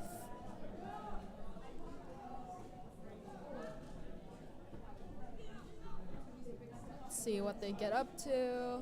With 5 more minutes to go in the first half. England Storm not back in for another score? Did they get that? No. Yeah, I reckon the Dutch boys are going to sub off now, drive up to the box. Good pass there by Jules. Great meters by Thibaut just now.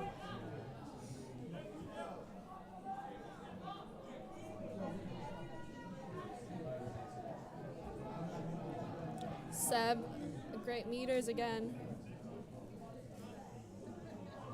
Intercept. Great intercept by the Storms. Number 1, that was Jake. Great intercept. Giving them another touch as well.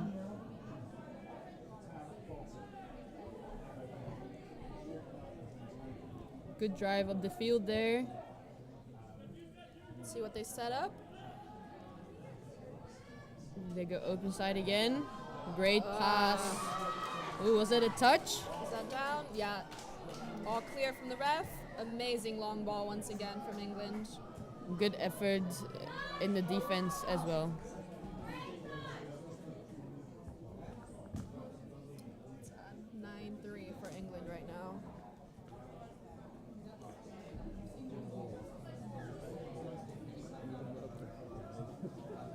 But I think this is really good competition for the Dutch boys. Yeah. Yes, for sure. They're really fighting hard. Little slippery field over there. Yeah, they've had some good games so far. Some tough games, but also a win yesterday against Italy. So it's good to see that they... Win, yeah. And considering how new our team is, I think Yes. we're all doing really great. Yeah. A lot of new young boys that haven't played for that long, but are stepping now up. And it's good to see them play here Agree, at this yeah. level. A lot of learnings this weekend, I think.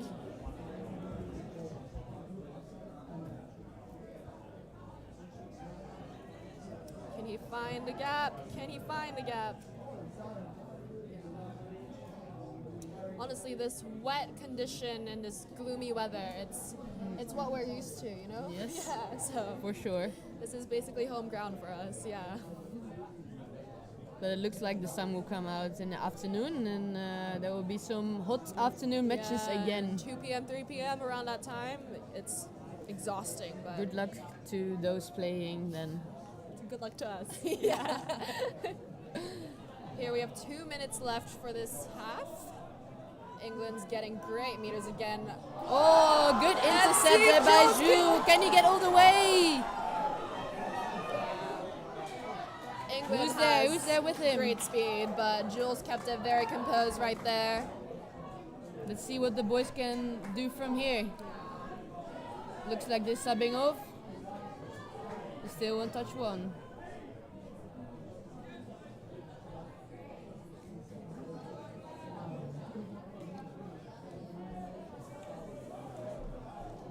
Max on the ball. See if Great we can play. keep this quick momentum going right here for the boys. Ah, that's an unlucky one. Ball back to England Storm. With a penalty there. With 1 minute to go, let's see if there's any more scores to come.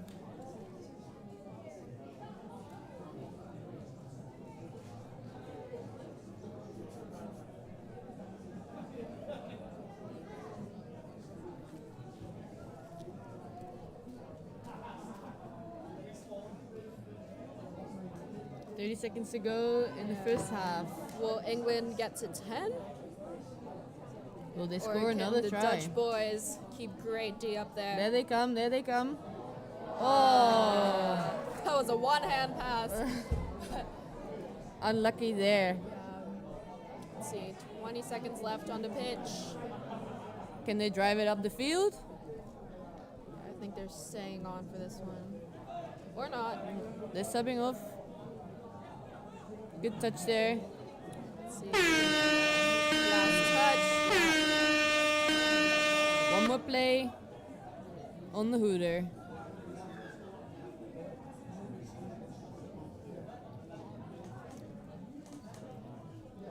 Let's see what trick England brings out here. And another Oh, intercept by another. Jules. Yeah, but that's it for first half. I think they both did amazing. Yeah, they put up a great fight up there. 9-3 for England. Entertaining game to watch. Tries from both sides. Let's see what the second half will bring. Yeah, and thank you for listening to us. Yes, I hope- we're off to our. We're gonna go warm up for our game. Yes. So. We're gonna leave.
So, second half underway here, men's open category, Netherlands 3, England Storm 9. It's been a really entertaining first half. You can see William Dennis on the ball there. He was part of the commentary team earlier this morning.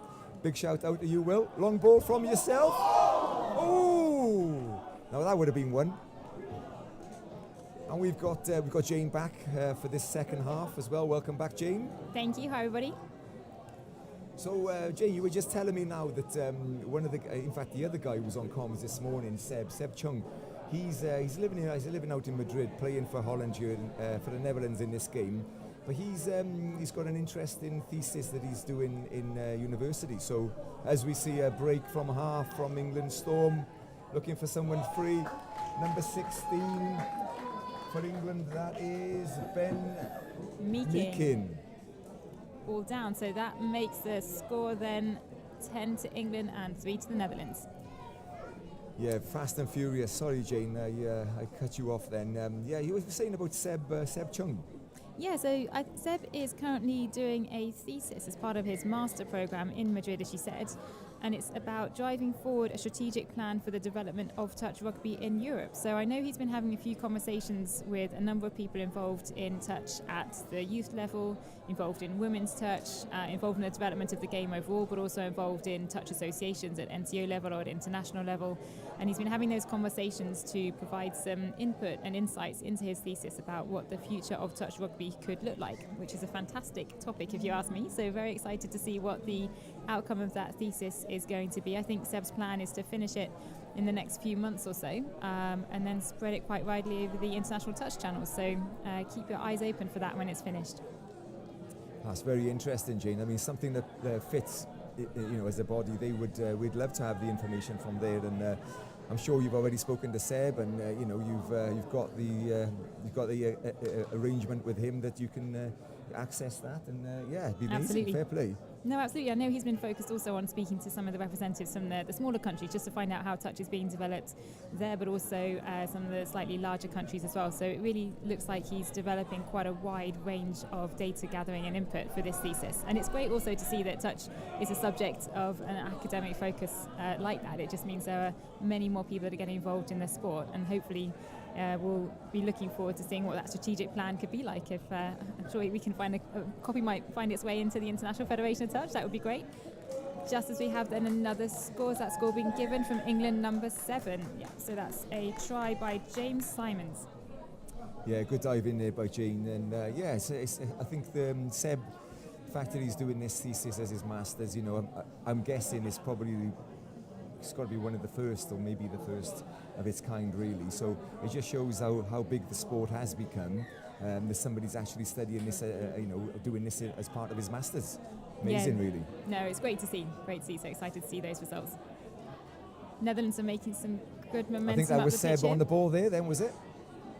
You're Seb on the ball with a cap, number 19. Number 19. That would have been great if he did something. Seb Chang, exactly.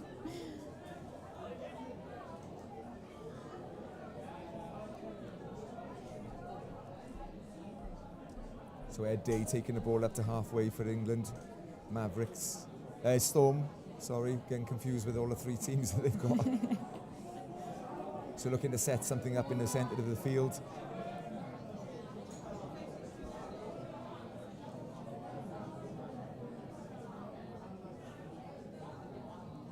Yeah, Cole Graham trying to set something up there. Ball is wet. Netherlands being penalised, I think, for not coming off their line quick enough. Repeat set for England.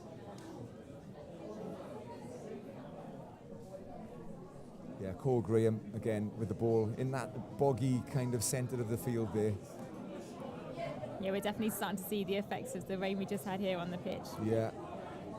Little wrap-around sweeper. Good touch. Great touch there by Seb. Some great dynamic movement off the line there. Yeah, Netherlands coming off their line. Link coming up. Corner in. Long ball out to the winger, number 5. Catches the ball easily. Score there from Storm number 5, Thomas Kerr. Takes us up to 12-3.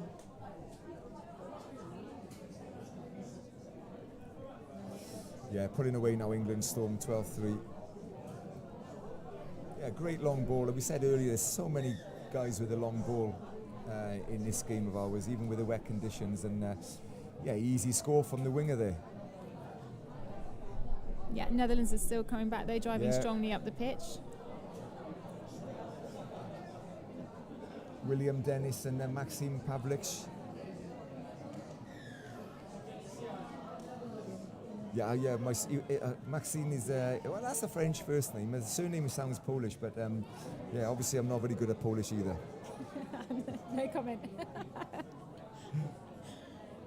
All right, Dutch playing the ball Edward in the van middle. Wyk setting up with Maxine. Back to Edward. Ball over the top. William Dennis, come on, William. Shouting at your teammates. Wait till you get your back in comms.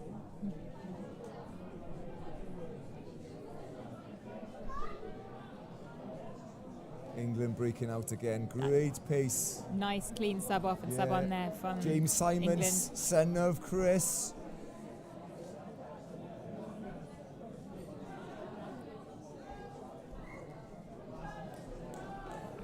Hard touch coming in there on Joseph Brewer in those boggy conditions there, but yeah, deemed okay by the ref.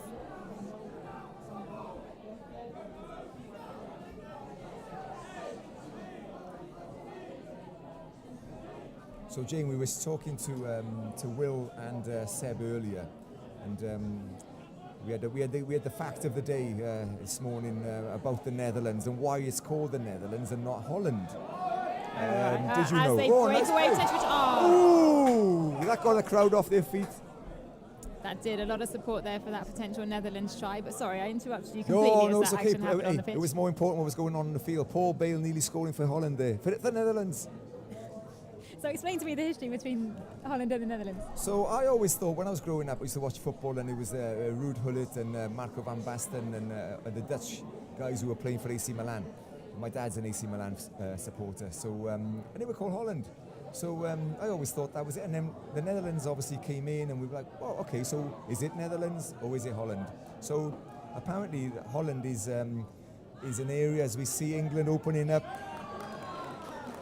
Great touch on the line there by the Touch Netherlands. made, just saving that extra try from England there by the Netherlands. England trying to beat him on the outside there, but yeah, the Netherlands is the whole area, and Holland is an area within the Netherlands. So for some reason it's been called Holland by me people over the years, but it is actually the Netherlands, and Holland is one of the regions, one of the areas of the Netherlands. Brilliant! You learn something every day. Every day is a French, school day. Italian, exactly. Local history, geography. Netherlands just getting caught there by that touch. That's number 1. Ball goes back over to England. So the sun looks like to be coming back out again. We did have a bit of rain again this last half an hour, but I think we should be good for the rest of the day, and hopefully it'll show some really good running from all teams playing today. Yeah, absolutely. The pitches are in great condition here in Italy, so we can keep the rain away and keep the pitches in the same condition now. Switch back, number 14 setting the ball up, number 7 for England, James Simons taking the ball in, going short side. It's great Chris- defence by the Dutch on the line. Chris Simons would have been happy with that one, wouldn't he? Yeah, I think so, yeah. Hopefully he's watching his son play right now. yeah. Maybe you'll find him for not scoring there. I think it's got to be some sort of Some sort of incentives there on the pitch. yeah. That's a great drive by the Netherlands team up Here's to their Will, box. number 33, Will.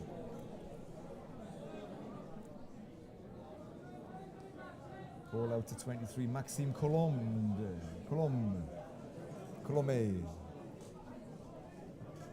Try that one again, you might get it right. Is it Colombe, Jane, or Colombe? From what I can see written down here, I think it's Colomés. Colomés. Yeah. I got it right once out of 3 attempts. So England tapping off your penalty, number 1 starting the ball off, Jake Morris. Taking the ball in, looking to set up again in the middle of the field. Number 12, Joseph Brewer. William Coombs setting things up. Backdoor play, and yes, I think he's got that one down. Number 1, Jake Morris. Yeah, great setup play. Valiant defensive attempt by the Netherlands there. Just got that great dive in from the England Yeah, player. really good score there from England Storm. I think when you get a good dive, a good setup play and a good dive like that, it's so hard to defend against. It is. Absolutely is, and that's why now we're seeing that the Netherlands just taking the first touch there of that set of 6. Let's see what Seb Cheng can do. Some nice footwork there. A little rapper there, coming in, taking the ball on, making good yards. A nice strong touch by the... Whoop. Too strong a touch. Nope, not coming off the line. All right, set of 6 for the Netherlands on the line. Let's see what they can do. So can Netherlands score another try here, make it a 4? Backdoor come in, going the other way. Oh, with touch called. Thought that was through, but looks like it's going to be a turnover ball for England. You have touch and pass. Touch and pass from the Netherlands, yeah. I was looking at the screen there, couldn't actually see what happened, but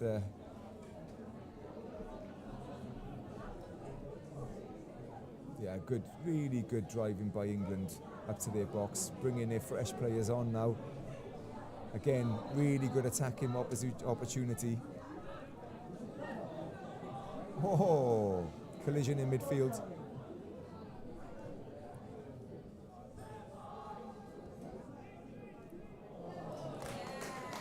Again, really good play, quickie, and then the link coming in really, really hard between the link and the mids. Great hole. All come about from a really good transition from defence to attack, bringing fresh players on. Enough touches left in the red zone. Yeah, Netherlands are going to want to try and get some ground now here to give themselves the best chance of attacking on the line, get a couple more tries in the second half.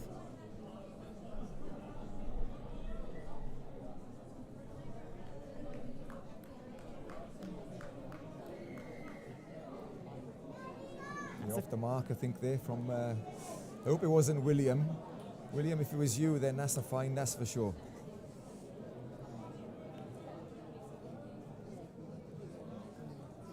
It's good driving again by England, number 12, Joseph Brewer. Again, looking to set up. Let's see what England do here. Probably the same sort of play. Taking it in, quickie. Number 6, looking to beat his man, ball inside.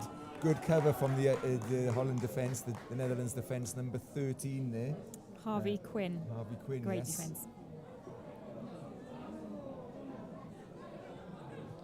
Oh, that's just great play. Exactly the same setup play, except instead of going back to the same player in the mid, it's just a cut pass then to the link coming through, and Dutch winger not reading the play and not shutting.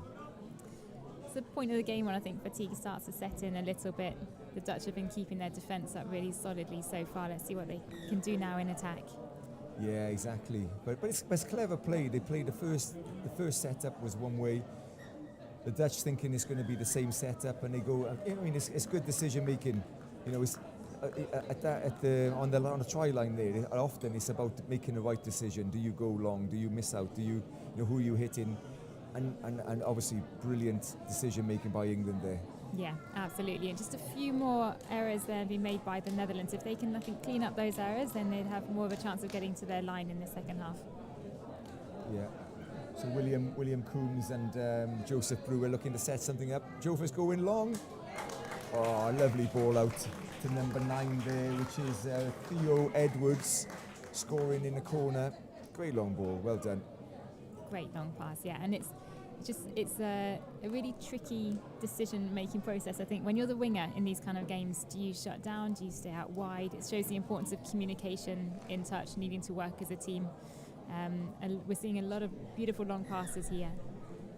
Yeah, so we've said it many times. You know, it's people think the wing is just stay out there, but it's such a difficult choice that you need to make. You know, do you come in, like you said, Jane? It's a thankless job sometimes because you never get.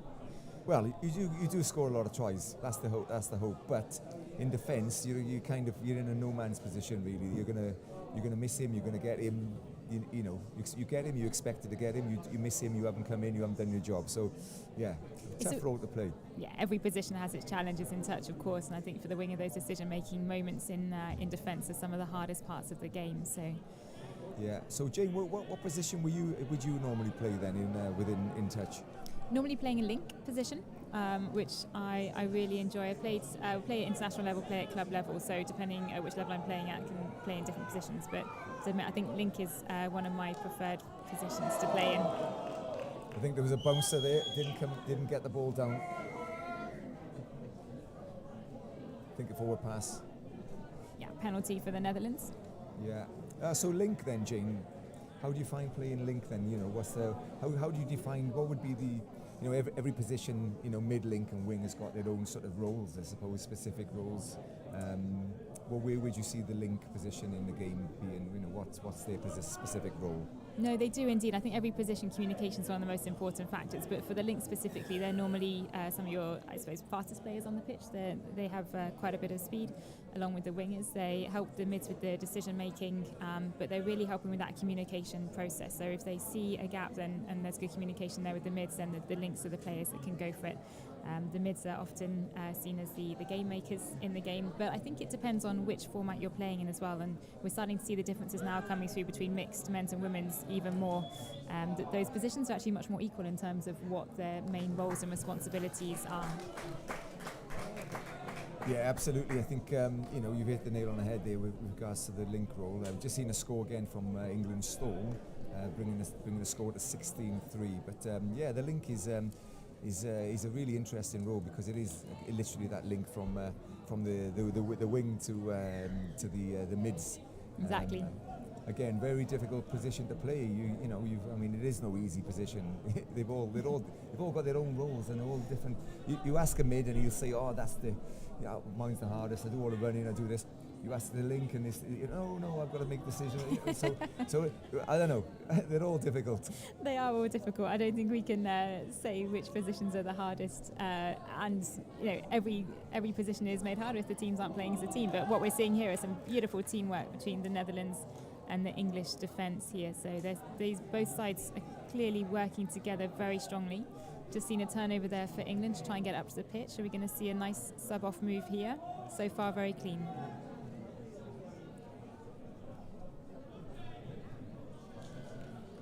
Great yards by Ed D.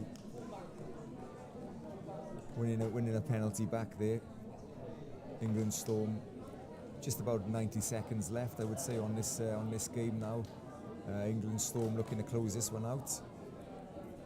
Buddying up there, number 16, Ben Meakin. Here come the strike runners coming on, setting up, backdoor player coming round. He's off, player's called off by the referee. Ball away, and the winger's got the ball down. In the final minutes of this match, England got up to 17 and the Netherlands on 3.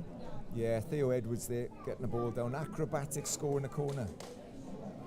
Yeah, really good play there by England. You know, Rapper coming round, trying to beat his man on the outside. Winger coming in. He's got to come in at some point again, making that decision and leaving his winger. What do? You know, it's very difficult, isn't it? Yeah, that's what we're talking about. The choices that have to be made in a split second on the pitch. We lost possession there by the Netherlands. So as we see this game out now with the last 30 seconds, England Storm looking strong. Jane, how do you see, are we going to be obviously moving into sort of like the final games of the round robin later this afternoon before we get the knockout games tomorrow? How do you see perhaps the three categories going, you know, with the men's, the women's and the mixed, and the mixed, yeah, sorry. Couldn't think of what I was saying. There's only three to think about. There are only three categories, yeah. Rubbish as well. You can borrow my calculator. I think we've seen some really interesting touch. I think clearly the England teams are looking very strong here. We've seen some great play also from France. Also a little bit of a shout out for the Belgium mixed open team that have won, I think, all of their matches so far. When I came over to the commentary box, they were playing the Italian mixed open, both sides holding up really valiantly in that match. I think the Belgium mixed open just had it, so excited to see if they can also make a podium position for this tournament. But we still have a day to go, so anything can happen. Yeah, exactly. It's exciting. There's going to be a lot of big games coming ahead now. I think once the the cream rises to the top, so to speak, and the stronger teams play each other, we'll see even more sort of exciting and close games. A lot to look forward to, really, as we wait for this La Sirena. Absolutely. Should be any time now. England looking for one more score. Whoa, forward pass.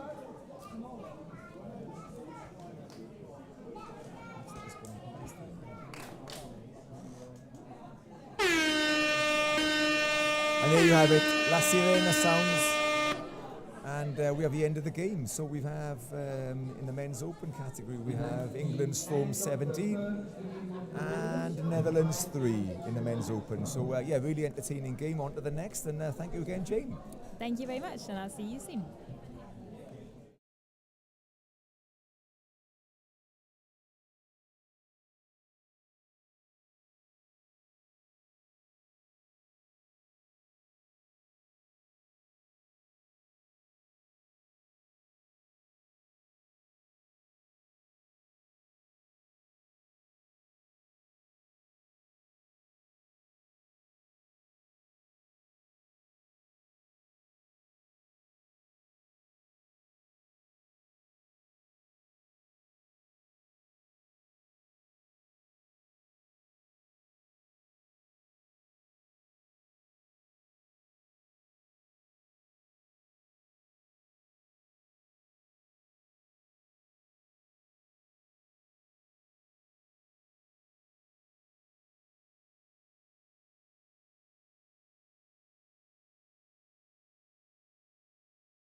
Okay, guys, welcome back. Well, now we've got a really exciting game ahead here. This should be a classic, actually. We've got England Mavericks against France in the women's open category. I'm joined again by Jane. Lovely to see you again. Thank you. Lovely to see you again too. Yeah, this should be a really exciting game, especially between two teams that I think have been coming closer together. The development of women's touch in France has been significant over the past few years, so I anticipate this will be quite a closely fought match. Yeah, you've been looking forward to this one, haven't you? Absolutely, yeah. It's just so exciting to see some brilliant women's touch being played here, and what we can see from the first opening seconds of this match, it won't be a disappointment. So how do you? Obviously, you're involved in the ladies' game, and you you've got a vested interest in it, and you play yourself, etc. So how do you see this one going? And there's obviously a lot of young girls out there showcasing. Where do you see this game going? I think this game's going to be determined with one of the factors by how much they can get the ball up to the attacking line clearly, but then also away from the mids into the link position using the wings, which I think we're starting to see more and more of in the women's game. So both sides clearly trying to find their feet in the first few minutes of this match, but I anticipate we're going to see some very, very clean touch being played here, some great driving. As I say that, there's a turnover there, so the ball goes back to France. Yeah, exactly, and it's nice to see actually. We were just saying the England Mavericks ladies, they've got numbers on front and back, which is a little bit of a help to us in the comms. Yeah, it absolutely is. Yeah, it's a great idea. Whoever had that idea to put it on the kit. Thank you. Yeah, well done you. So France looking to set up here. Number 10 from France. 2 looking to go, giving the ball away to the winger. Well defended. England winger there. Final touch. Yeah, nowhere to go. Yeah, not much space there on the line. Great England defence. Let's see what they can do in the attack. There's that boggy area in this. That's the area the players need to really look after that ball there. We've seen a lot of people slip in and a lot of balls down there. Exactly, that's where clean play comes in. Obviously it gets much harder when the pitch is a little bit boggy, as we've seen, but England making some great ground here on their drive. Oh, that's great pace. Great pace by Annelise Thurley. Yeah, valiant diving defence there by number 16 from France, Pauline Guillonva. Yeah, I think she just paced, just beat the opposite player on the outside. So we have first score, England Mavericks 1, France 0.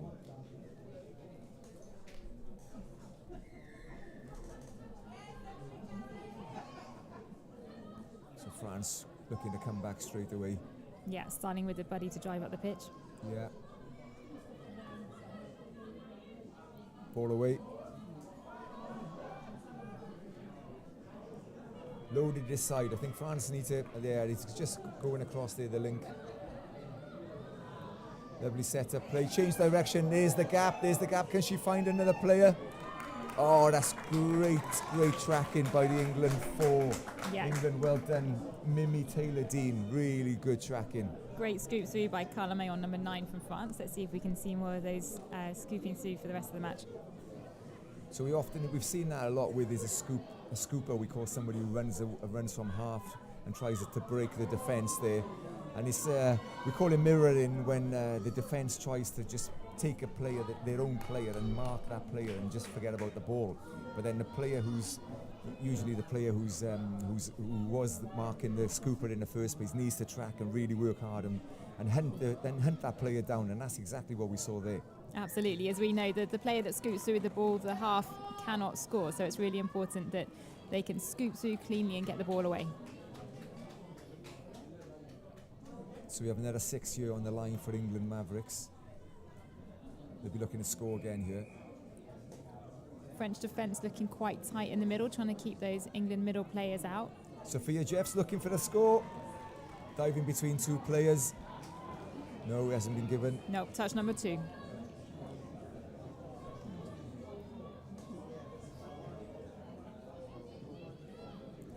Looking at a similar play here. Ball back to, yeah. Again, well defended by France. France 9 there coming off her line. Carla Mayon. England attack spread out quite nicely as well, so creating those spaces on the wings if they can get the ball out there. Whoop. Yeah, looking at a change of direction there, slipping as she gave the ball there. I think that took a little bit of pace off the pass there.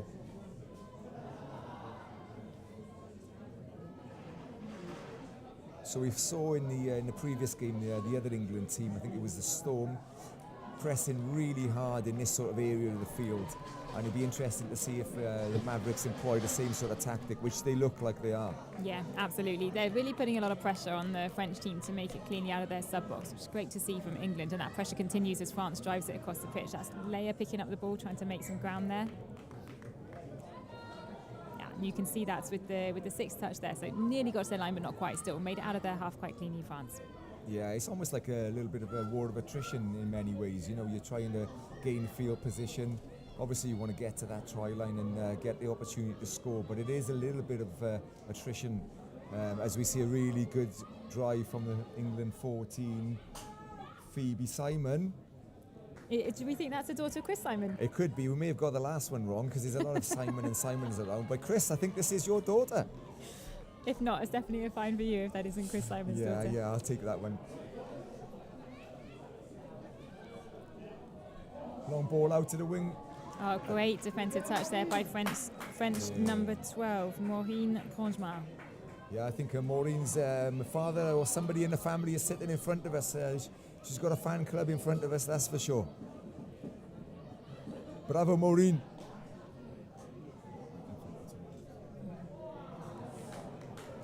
Ball down there by France. This is what they need to not sort of do. They need to get out of their half.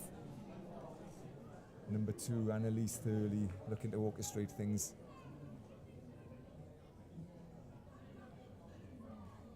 Phoebe Simon setting the ball up. Sometimes if there's nothing on, you've got to reset. Short ball wrapper.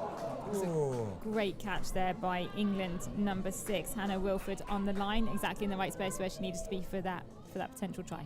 Yeah, great catch, but well defended again. So what can England do here? Looking at the short side, trying to take a player on the link channel. Nothing on, back to the middle. Trying to make that defender work. They really are making the France defence go left to right. Yeah, a lot of lateral ball movement from England here. French defence is crowded in on that corner, so unfortunately the try wasn't possible, but some great ball movement there that we've seen from England. Yes, a great contest so far. And also finishing with the ball exactly where you want it to be if you are England, the furthest point away from the French sub-box, making France having to work particularly hard to get the ball up the field and across laterally to be able to sub. Yeah. Let's see if France can gain field position here, go into their box. Again, lots of pressure from the England midfield there. Running from half. Was that last touch? Sometimes they just set up a scooper. If it's last touch, nothing on, it's worth just having a go sometimes. You set up a really fast player in your team. Absolutely, try and get the ball down the pitch as far as you can.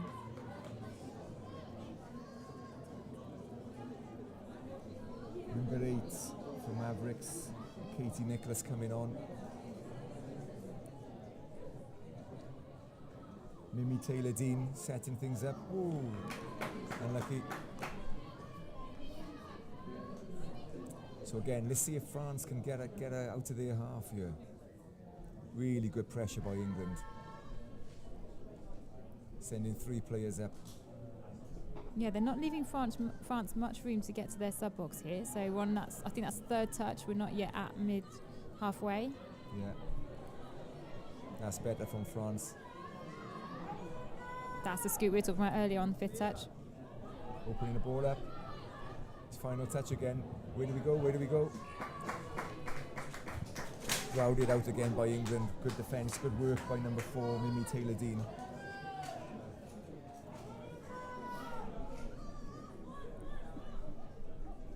England looking to get fresh players on. Here comes number 1, Lauren Fagan.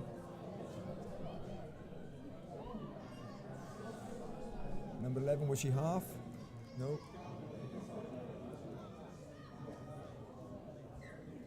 Again, nothing on.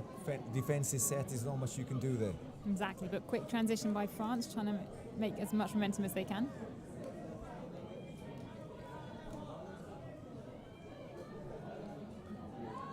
Yeah, you've got to get a roll on here. It's really great. We've got some go forward. Yeah, And it's really great to see some of the younger female players coming through. As we said yesterday, that French player. That's great pace, great pace. Number 11 from France. Is she half? She is. Oh! That was Leah Martin Mendez Lopez. Great run by Leia there. She looked quick, fair play. Couldn't find another teammate to give the ball to. Again, we've said before, the half in touch can't score. So she broke through, showing amazing pace, but then needs to find another player for them to score. Working hard again, Leah. She called a touch. England managed to get out. Getting a roll on there. Good injection of pace by number 8 there.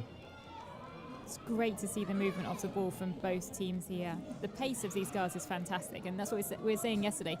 Brilliant to see how the junior players are coming up through the Open programme now. We're really starting to see that in the pace of the development of the women's game. Yeah, exactly. It's really good to see. And both teams showing really good energy. Let's hope they can keep this up.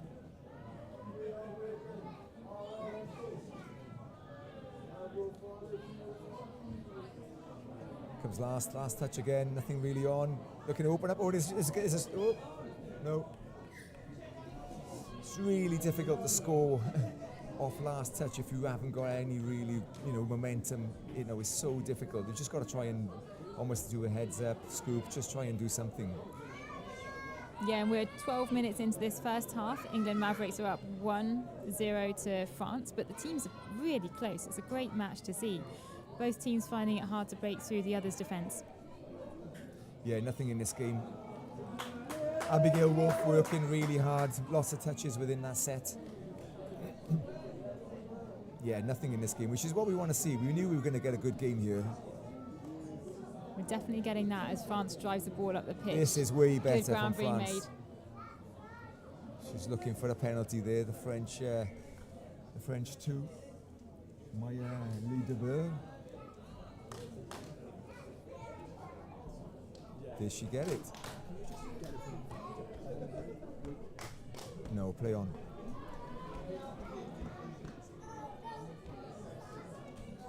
Final touch come in. Scooper come in, number 9. Number 9 looking at the break the England defence, Callum Mayon, but well defended by Mimi Taylor-Dean. Yeah, England's defence really strong here against the French players that are scooping through. Oh, lost ball there.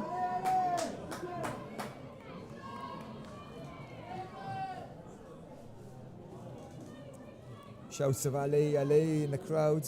Plenty of French here.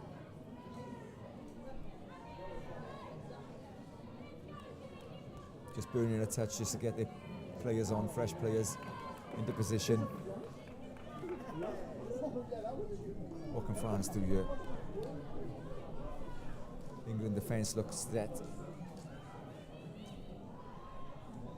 They're going short side. Is a dive coming? Well defended again by England. England 4 again, that's the Mimi Taylor-Dean. She's working really hard in defence. France trying a triangle setup here by the looks of it. Oh, there's a penalty there. I think England maybe not moving forward up off the line. I think that's why that penalty was given. Yeah, we've seen that quite a bit today, haven't we? That maybe there's a directive here from the refs who are looking at this specifically, to get players off their line, which we've said many times. So again, a repeat set for France. 6 more touches. Oh, another penalty going against England Mavericks here. You've got to be careful. Another one, and they could have a girl go to the bin.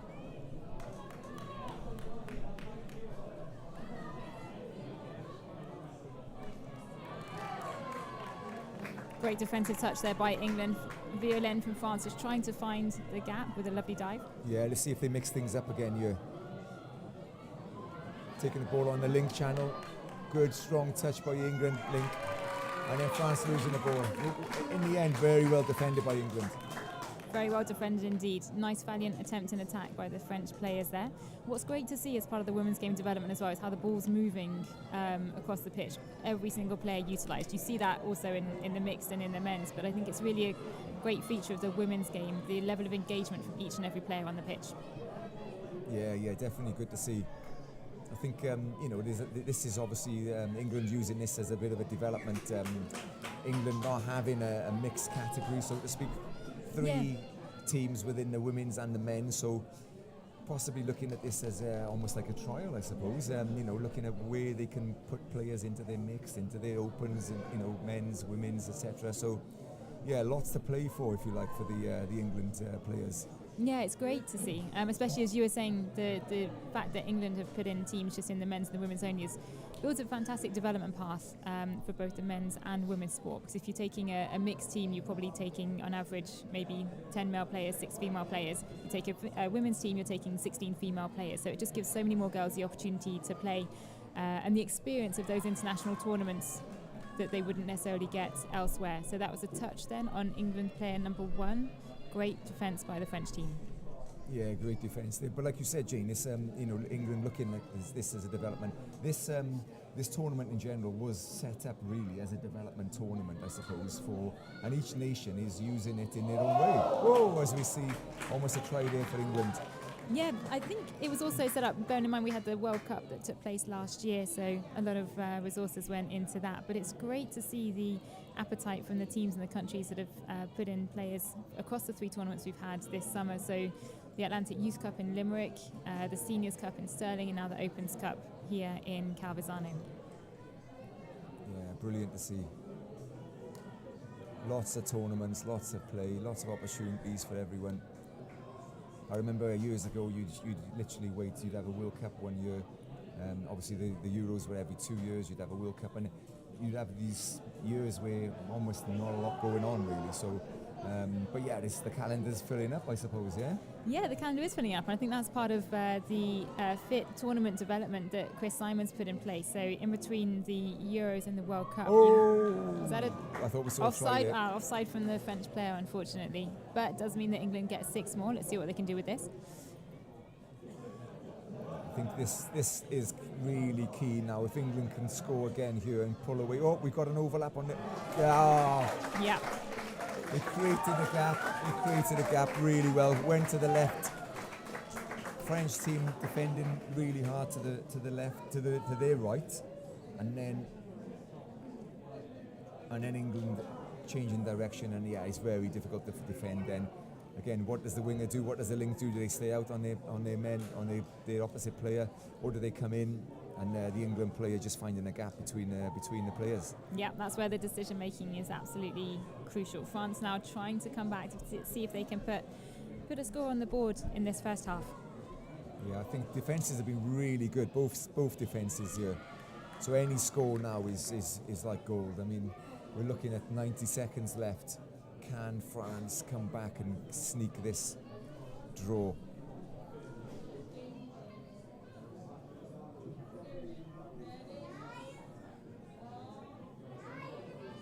So England coming out through the middle of the field, buddying up, using an extra player. Now they move away to the sideline, to their box, getting fresh players on. Really good set, this one from England. Mavericks. Great defensive set by France as well. You can see how the players are coming up high, trying to put the pressure on the England players as they're subbing on to come across the field. Number 11 breaking away there. 11. Oh. Great score by Sophia Gels. Great try. I think a bit of tired legs, but Sophia Jelfs then coming, literally beating someone for pace, and really good score from England Mavericks. I think we haven't got long left now. I think that probably is the game now, but we've had a really entertaining game here, Jane. Absolutely. It's going to be interesting to see what both teams can come forward with then in the second half. There's going to be some, I think, useful chats there taking place during half-time. Historically, France is a team that doesn't let up in the second half at all. They've got the fitness, so let's see if they can maintain and pull it back slightly as we enter into the half-time. Oh, this is the quick goal. They're all quick girls. What do you mean? They are all quick. They're all quicker than me at the moment, that's for sure.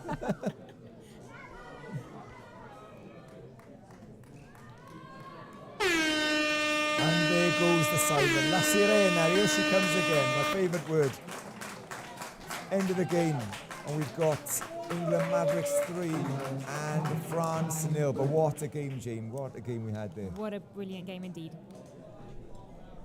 And we shall see you shortly for the next game.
All right, welcome back to Calvisano, everybody. We're just having a few technical issues here, not related at all to my co-commentator thinking that the match was finished after first half. So we're just going to get the score back up with you in a second, and we'll be right with you. Yeah, thanks for that, Jane. Threw me right under the bus there. So we've got England Mavericks 3, France 0 at the start of this second half.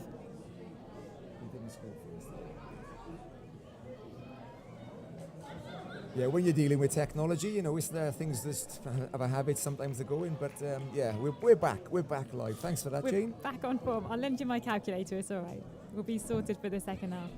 But as we were saying before, let's see the intensity. Both teams look like they're starting relatively strongly in this second half. So that's a penalty there for France due to what I think was a touch and pass from the England Mavericks.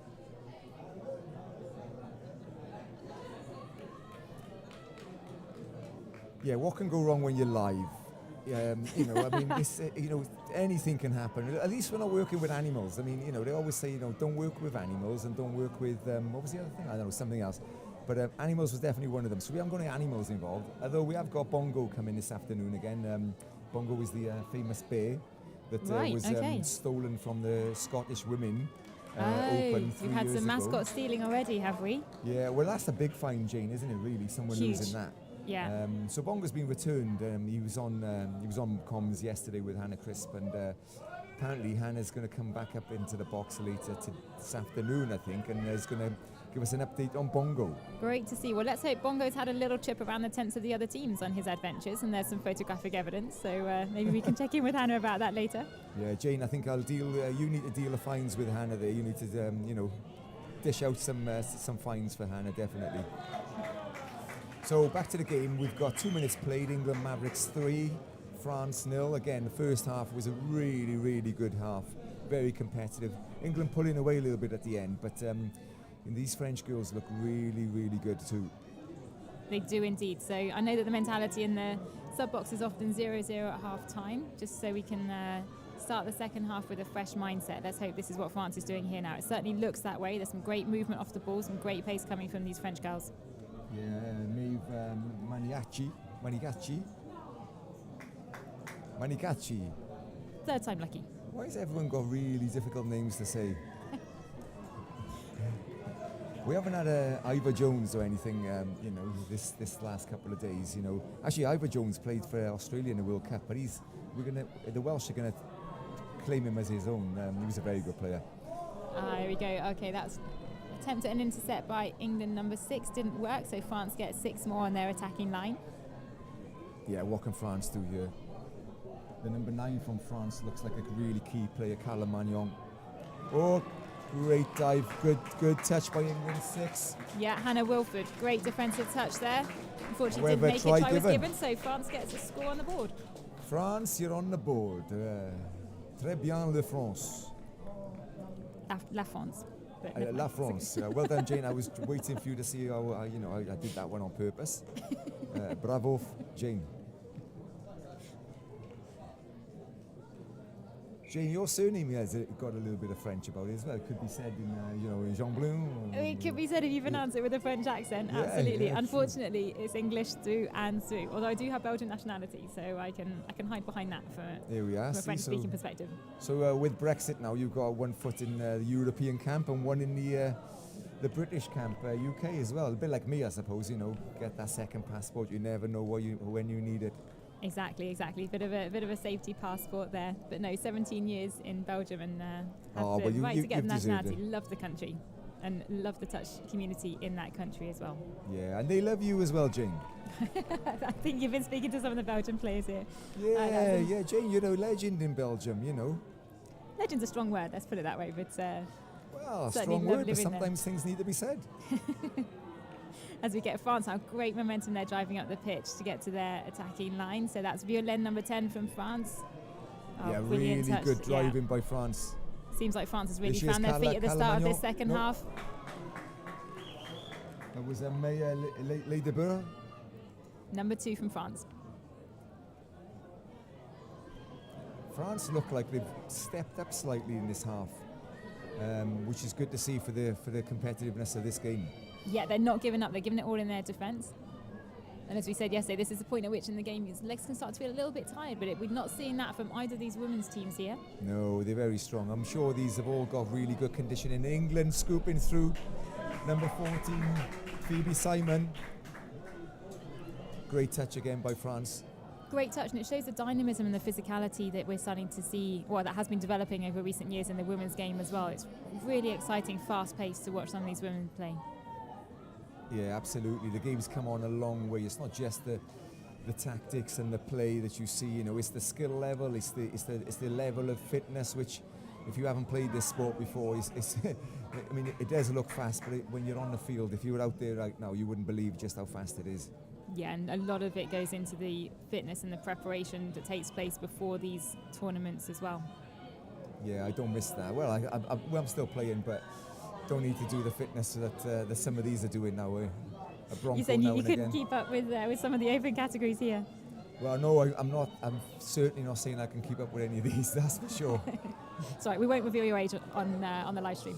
No. Oh, what a great pass. Great pass left to right there. England nearly scoring in the corner. But again, really good defence by France. Just shows how closely matched these two teams are. Yeah, they really are. There's nothing in this. It's 2 tries, but again, a next score by France, and who never know. Number 13 by England, working really hard in defence there. Ella Loveridge. Against France, number 2, Leia. Yeah, she's definitely got pace. France number 2, Maya Lebedeux. Sorry, no, that's France number 11, Leia Martin Mendez Lopez there, that we just had the pace that we were talking about. Well done, Jane. You're keeping you on your toes. That's good.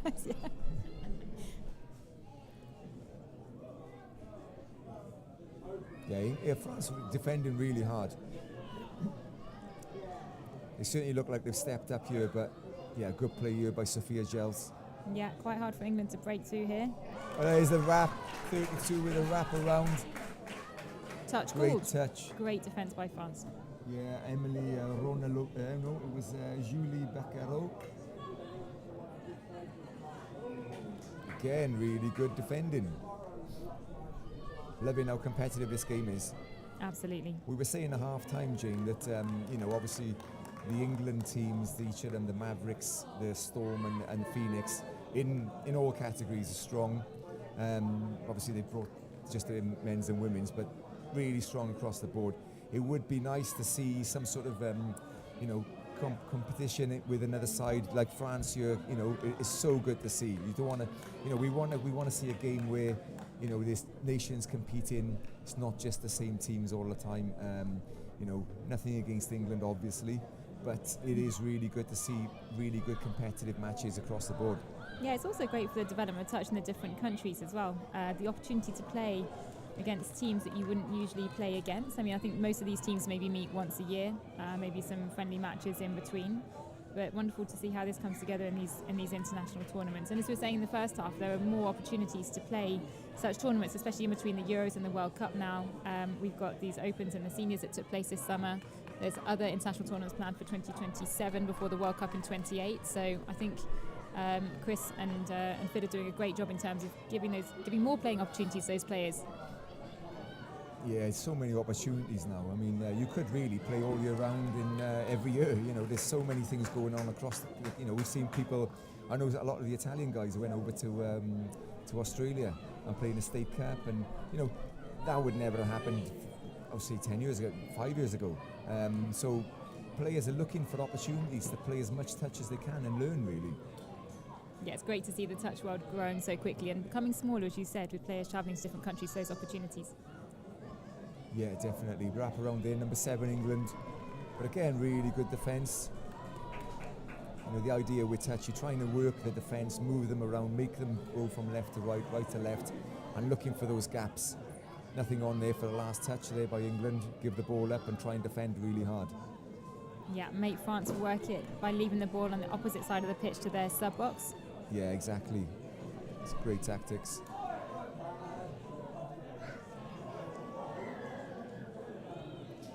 Hard touch there by England. Again, referee's discretion, but penalty given against England there. France another set of 6. Great clean driving there by France, gaining ground up the pitch. Coming into the red zone here, what can France do? Oh, no touch given. Scoop there by number 9, Calvisano.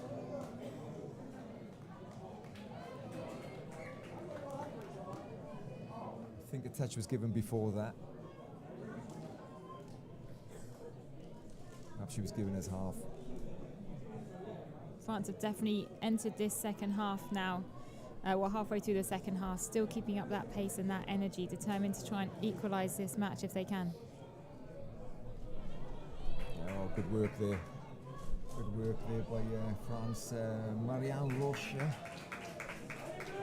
See, that one player coming in and giving loads of pressure, then it puts the whole team under pressure, and then they turn over the ball again. Absolutely. Now France have got a chance to get up the pitch, see if they can reach their attacking line as we get new players on. Yeah, what can they do here? Can they narrow this gap to 1 score? Moving into the centre of the field. Ball back, oh, well defended again. Well defended, England Mavericks. See just how close the mids and links have to stay in defence to be able to keep that ball out. Yes, absolutely. What's been given here? England turned over the ball again. Penalty for France. So this is crucial now. I think France need to get on the scoreboard again here. Leia with the ball.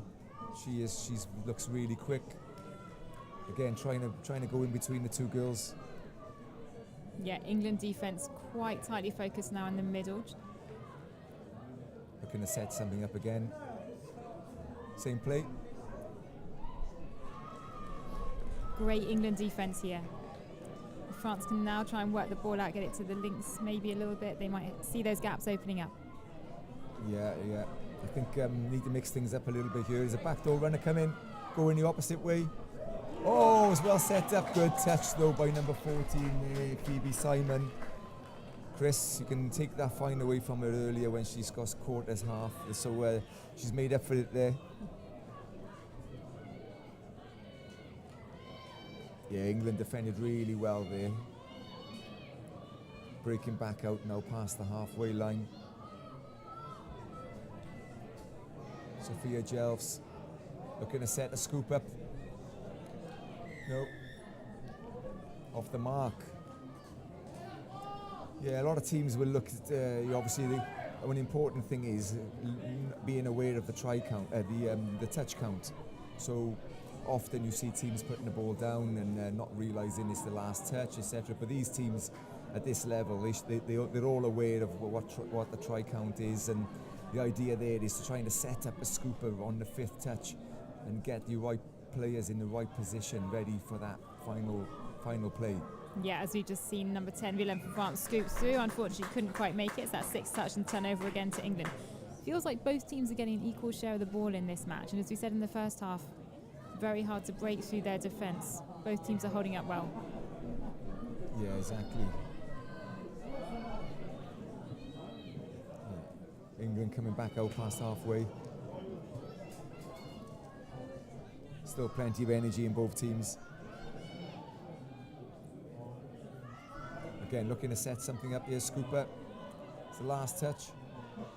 Great hands, no. Great defence by French number 6, Annabelle Payet on the line. Not seeing any of these girls, blowing hard at the moment. They all look like they got still plenty of energy. France again bringing the ball back up to halfway. England still defending hard. Looking to set something up in midfield. Final touch, same thing, scoop up. Calvisano. Not quite through. We've seen this in the last few sets from both teams, that they haven't quite managed to get enough touches on the opposition line, and they've literally just been trying to set up a scooper. If you can scoop and break through that line, then normally you're onto a winner. But as we're seeing here, the defence going into the sub-box for each side makes it really hard to gain that ground. It's very effective defensive touches. Yeah, final touch here. Really good defence by France. It's England still in their own half. Again, also all he can do is set up a scooper and try and hope for the best. But again, really good defence by both teams. France with a bit better field position here. So what can he do here? 2 touches gone. Yeah, especially they need to get those players on quickly. There we go. It's touch number 3. But they have made it across halfway. Okay, you're going to set up here. This is where they need to set up. Forcing the pass slightly. I think you can see what the girls are doing. They're trying to set up the right girl to take the ball in for the right scooper to come in afterwards. But yeah, it's very difficult under pressure like that. Yeah, especially when you're just subbing on, trying to keep your head up, see what's happening. Yeah. Oh, another one off the mark, was it? Yeah. So again, good field position by France. So this is where they could really set something up on the line there. 2 touches gone. Is Leah and Bluen Levick trying to set something up here. What can they do? Number 16 coming inside.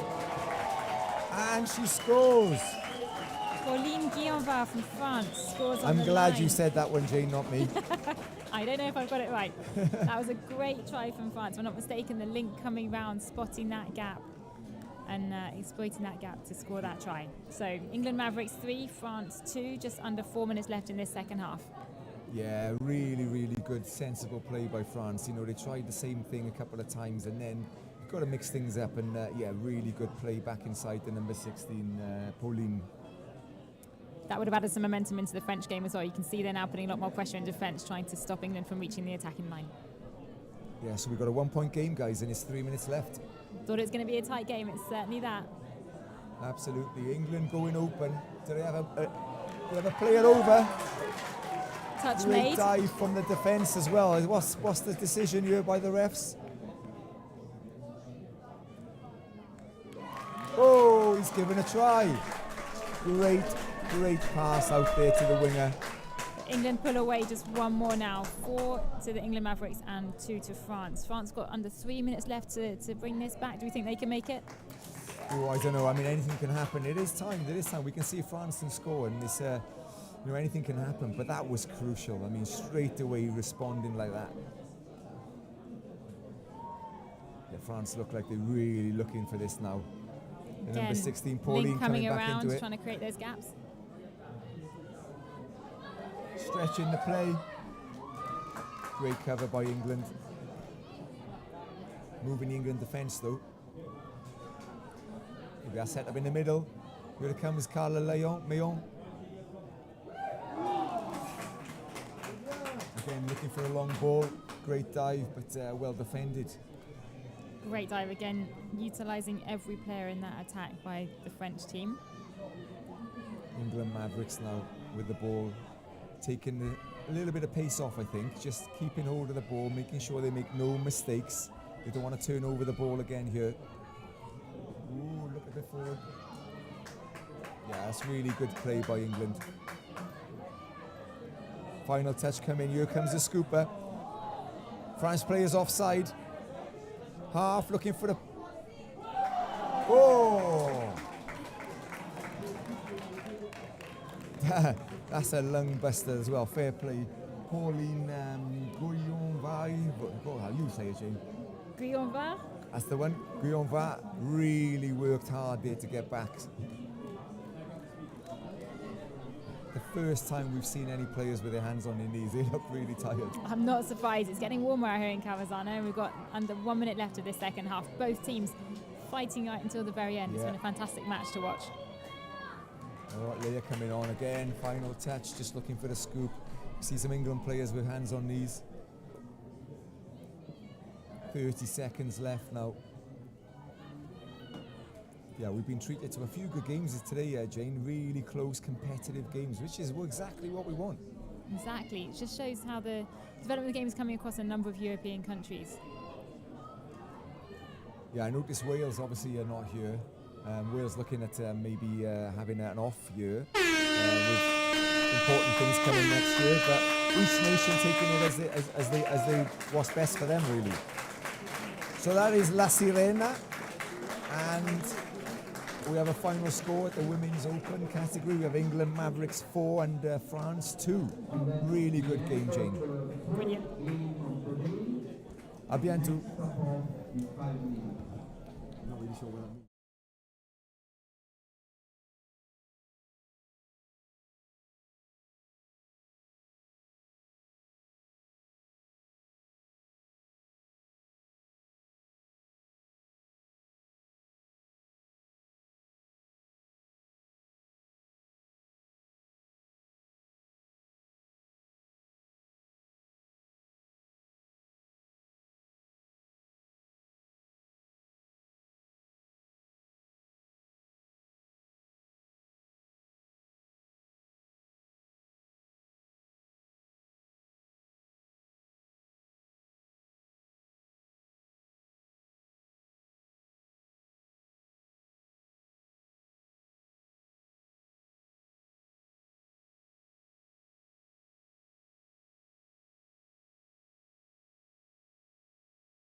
Hi everybody, welcome back to Calvisano, where we've got another women's match between Italy and England Phoenix, and a couple of guest commentators here for you today. We've got Naomi Trevelyan-Shipp from the Belgian Mixed Open team and Sam Verbois, the current Touch Belgium president. So I'm going to hand over to these ladies to continue on the commentary.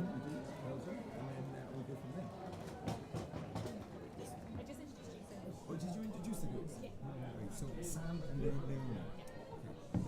What if you want, I can leave you to it for that if you want. Yeah, sure. Okay, guys, we're back with Italy against England Phoenix in the Women's Open division.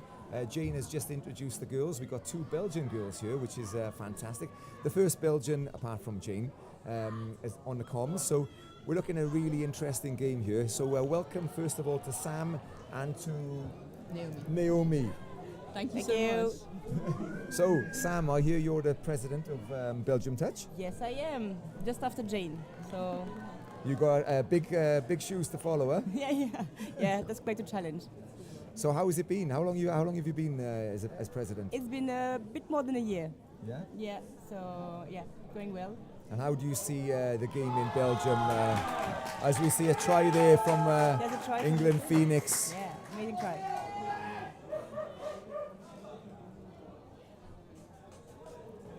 Yeah, how do you see things in Belgium at the moment? So youth team developing a lot. We have lots of tournaments, international ones, Belgian ones. We have a big challenge division in the championship. So improving, developing, and putting the youth teams first. Very good, it's exciting stuff. Jane told me a lot about the exciting things, the amazing things that are happening in Belgium. So really, really good to see. And Naomi, you're obviously a player. Yeah, so, yeah. I saw you not just a player, you're a bit of a hairdresser as well. You were doing one of your teammates earlier. So Naomi, how has it been for you as a player so far? It's been great. We've had some good games. I'm playing in the Mixed Open with Belgium. It's my 4th international tournament, I think, with Belgium. And it's been going well so far. We've managed to put some good scores against some good teams. And we carry on to the next, and hopefully we can play well against France this afternoon. Oh, excellent! So a little bit of a local derby, I suppose, against France later. Yeah. So is that your last game of the day? Yeah, last game of the day, last game of the round robin. Oh, so you need to finish on a good one then, yeah? Yeah, I we'll can try. say bon chance, yeah? So I'm going to leave Sam and Naomi to you guys in their capable hands for this half. So we leave you with 3 minutes on the clock, and Italy 0, England Phoenix 1. So good luck, Sam, and good luck, Naomi. Thank you so much. We see Italy making a strong drive up the field. You've got team sheets as well. Awesome, thank you. Oh, that's and a a pity. drop ball. We'll come back for a touch and pass, and possession for the Phoenixes. One thing I forgot to say too, when one of the teams scores, you just go to press. So English Phoenix is on the right, Italy is left. So if Phoenix score, just press the green. If Italy score, press the red. Nice drive from the Phoenix, driving to the box. Good Italian pressure on there, and a nice check off. Oh yeah. Very nice passing from Phoenixes. Setting up a back door to go round. So goes through the defensive line, and that's the score. Amazing scoop.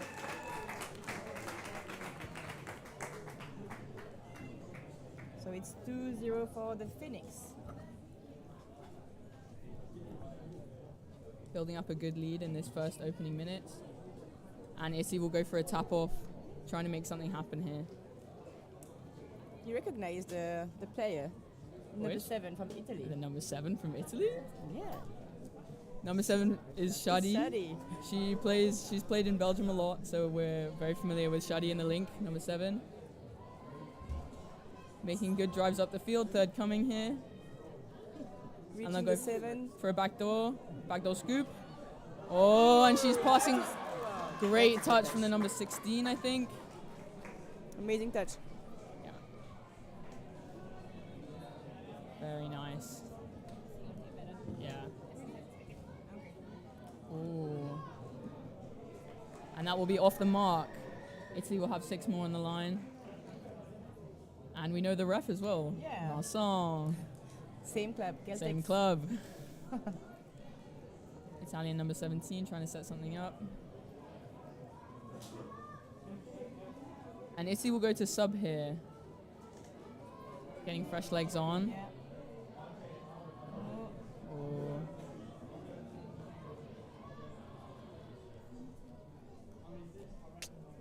Looking a bit frantic on the line, Italy. Need some more structure. There's a lot of pressure from England as well. Yeah. Oh. So they're probably going to reach the sub box again. Yeah. Let's see how fast it goes. Oh.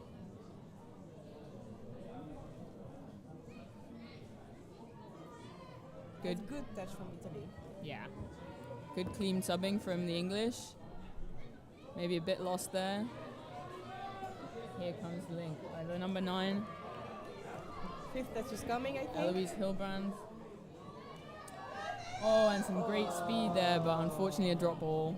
Good cover from the link of Italy as well. Very good.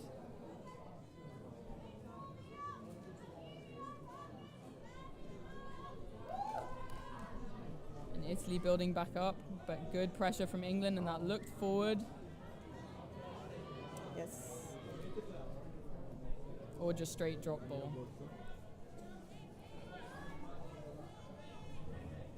So Phoenix reaching the 7, making Italy work a bit. Looks like a link Number punish. 9, Eloise Hilbrand going in. Very nice score from the number That's 9. a very nice one, yeah. She's very fast. She's got some wheels.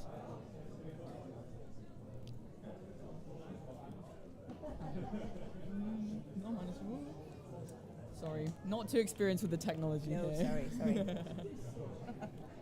But that's 3-0 to England. So opening the gap, but Italy still hanging on, and we'll hope to make a good attack here. That's a nice drive. Nice drive. Very good Can they speed. strike on the 3? They hold it up a bit here. Going in for a... and she dives as half, I think. Dummy half. What will ref call here? Looks like it, yeah. Yeah. Off court. And back for this England drive. Great speed from the English. And a drop ball. Yeah. Ball for Italia. Yeah. So 6 more. Hopefully they can make something out of it.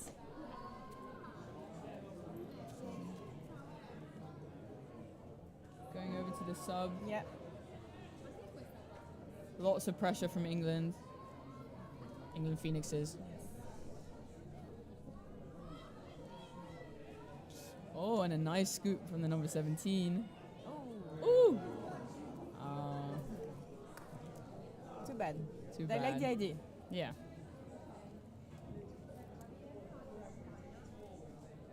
Let's see how much pressure Italy can put on this defense. Go, Shadi. Okay.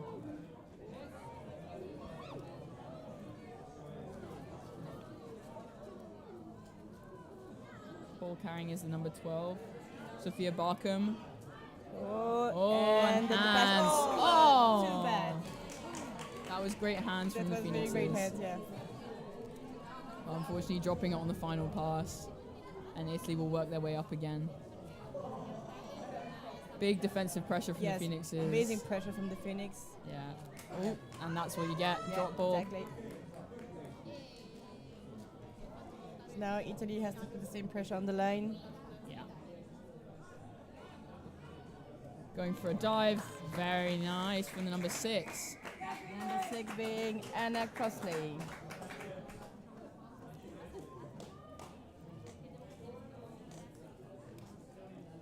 And we're up to 4-0 for England Phoenixes against Italy. Coming up to 10 minutes into the first half.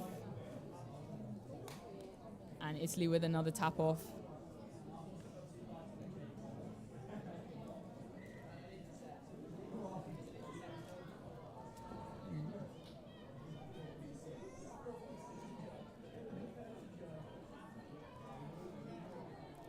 They'll work their way into the middle, trying to set up a strike. Number 12 going in, and a drop ball. Number 12 was Valentina. She's very fast. I've seen her. She's so fast. Ooh. Nice dummy from that. Oh. And the speed from the number 13, Ella Trays. It's a great sub on. Yeah. Some good check-offs from England here. Yes. Oh! Wow, amazing speed. Number 14, Lily Merritt.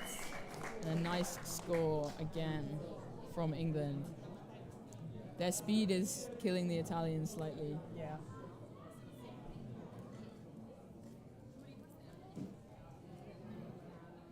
I feel like Italy struggles on getting back onside. Yes. You can hear the ref saying play on all the time, so leaving the advantage, but Yeah. they are very, very fast. Maybe not getting caught up in the touches. 2 up in the touches, 3 up in the touches. But good driving from Italy. I believe Italy has quite a young team. Yeah. And I think for most of them it's the first international tournament. Yeah.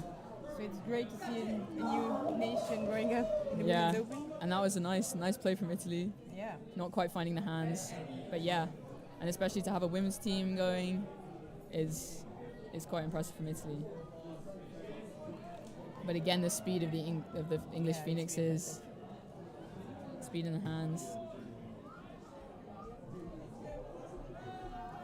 We have number 14, Lily, once again going through. Great She's speed, half. has Can a she find a half. pass? Yes, she can. And the pass goes through Anna Costley, number 6. Very nice. Yeah, again, Italy getting stuck there with the scoop coming through with speed, struggling to get onside.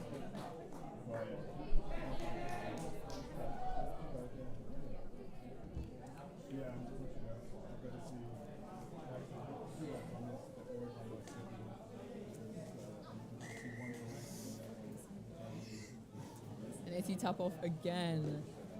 Same three women drive in the middle here, coming up on third.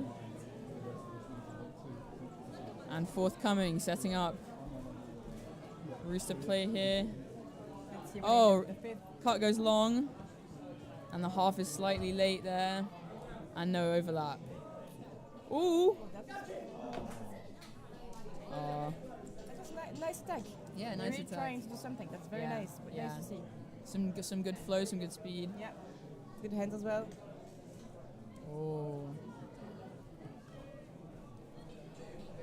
Oh, and there's a drop ball there. One too many passes on the sub off, and Italy will have another chance.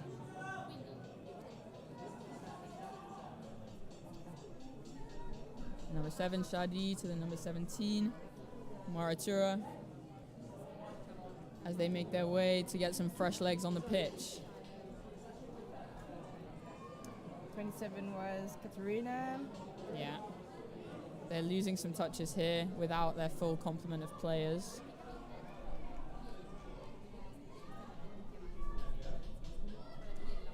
Some slight confusion there as to who was meant to be half, but the ball goes to the wing. Nice step. Very nice. That was a very nice step from the wing. Well caught by the English wing. Not quite catching the numbers of the names here, sorry. And the English will go again to the sub. Catching 2 Italian players in that touch.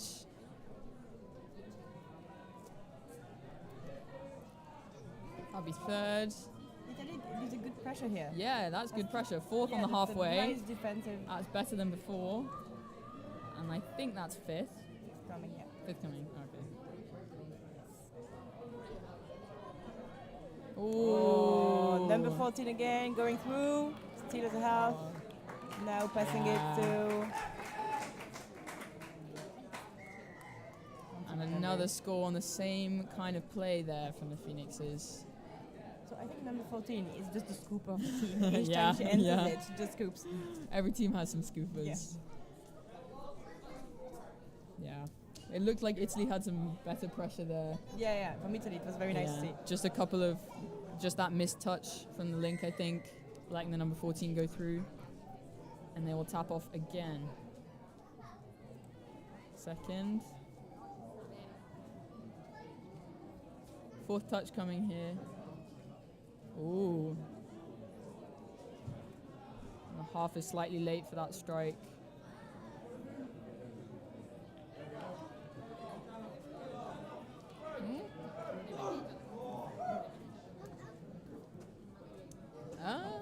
That was fifth, but counted fifth by the ref.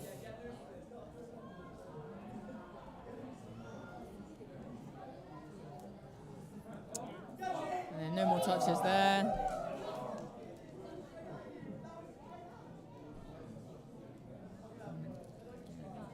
And can Italy put some pressure on this English sub? Great moves by the number 16, I think. Hard to see. Good pressure, Italy. Yeah. Oh, but the passing. Clean roll balls there, no off the marks. And Hobson giving it to the number 13, who won't go through the 15. Good work from 24, Italy. Good touch. It's Carla Princeton, I believe. Yeah. Nice. And drop ball over to the Italians, who managed to keep the Phoenixes out for this set.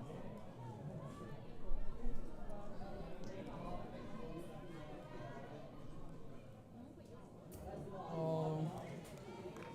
Unfortunate drop ball by the Italians on the sub. But you can see the defense of Italy going up and up, so hopefully they can retain them from... Yeah. That was a great move as well. Great move, just pass, clean hands. Good catch from Kate Allen, number 10. Very nice. Phoenix. And the Italians might be disappointed to let that one through.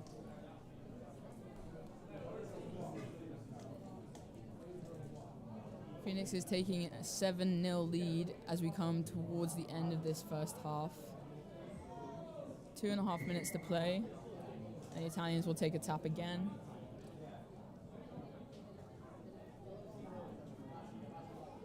Amazing pressure again from Phoenix. Yeah. I'm very happy. Slight lack of depth on those Italian drives. And they'll play a 32 long into a link punish. Good pass, slightly too far for the wing to make. And Phoenixes were covering anyway.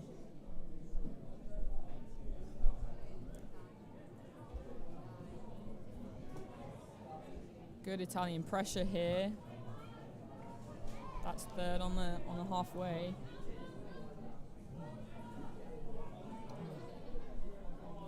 And number 3 goes wide. Mia Ainskoff. Again, Mia Ainskoff to... Oh. And the pass from Eloise Hilbrand just going wide there.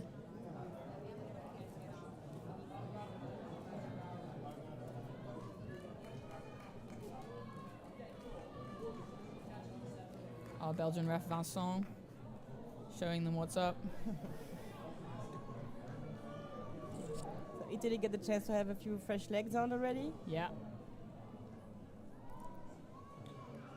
That's a good depth, that's a good drive coming. Yeah. That'll be 4th, I think, just in front of the halfway line. And just shows you the strength of the English defence. Even when the Italians are moving quickly, it's still 5th on halfway, and that'll be 6 touches. Losing some paper here.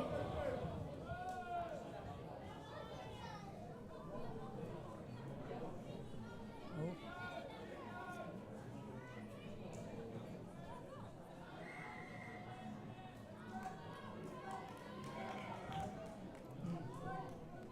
That'll be 6 more? Yeah. Yeah. I believe the player thought the ball was down. So almost a fresh set of 6 on the line here for England. There's a good movement from Italy, though. Yeah. Oh, well defended sweeper Good, move. yeah. Amazing defense from Italy. Yeah, good pressure.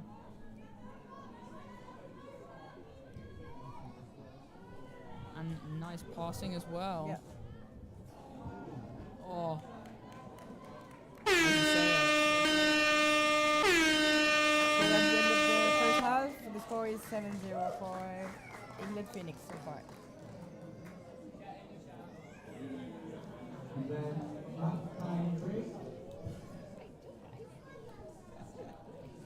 Are we still on?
And welcome back to our second half of this game, England Phoenixes versus Italy Women's Open. It's the fifth round of the round robin.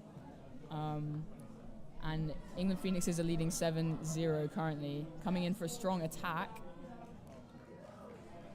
Which is a great touch from the mid. Yeah. Great touch for the Italian mids. And they'll go for a mid-mid again. Oh, great scoop. An excellent placement from the score there from number 14. Still Lily same 14, Merritt. Lily Yeah, Merritt. same 14 Lily Merritt ripping it up in this match. Amazing try. Yeah. And a good assist from the number 5 maybe? Couldn't quite make out who that assist was from. Couldn't see it either. 15, number 15, Stella Buddle. And the Italians tap and go again. Great depth for good drive. That'll be third coming up and making to the 7 on the third. She's a good player. I don't know how good she is in terms of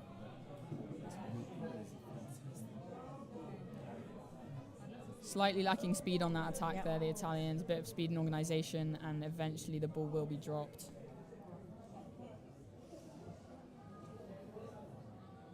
Italy giving a good pressure here. Yeah, And the Phoenix so fast again. so fast. Catching the Italians too in the touch and just driving it up the field. Number 13, Ella Trays, with some great speed. That should be fifth coming here, and they'll try and go wide. It was Ref, a great touch, but yeah, she was Yeah. completely off. ref's calling the offside. Italians offside.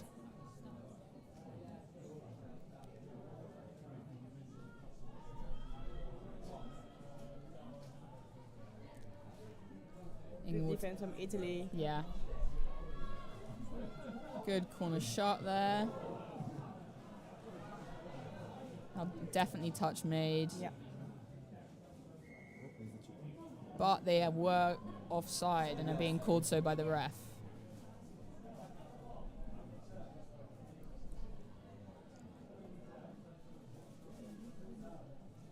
You can see that there are clouds in the sky, but it's really hot. It's really so hot. I can feel how difficult it can be to be always outside when the Phoenix are so fast. Yeah, So great work from Italy. Just keep up.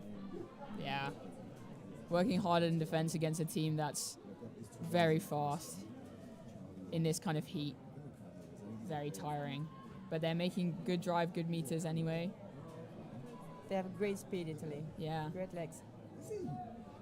that's fifth, I believe. Yes, good defense from the Phoenix. Making the life of Italy very difficult. So. Very difficult. As reflected by this scoreline, which is getting further and further away. Good drive by the Phoenixes, good check off, but it's dropped. Slight lack of communication, not quite looking where the pass is being thrown there. Good touch by the number 5, Bea Graham.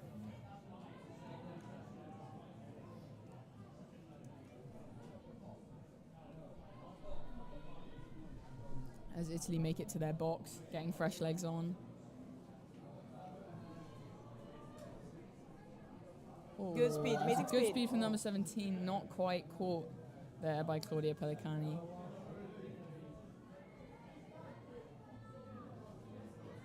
Oh. Great pass, great hands. And Number there'll be a 12, 2v1 here on the wing. Can she go through? Yes, she can. Oh. Good catch from Italy. Well caught by the Italian number 11, Elena Madau.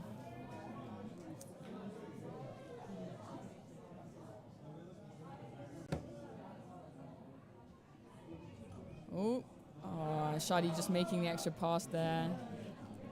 We're seeing more drop balls now. Yeah, but that's also nice that they try to like pass more, beat the shooter. That's also nice to see. Yeah, so hopefully yeah. they'll get there. Something they've been lacking a bit.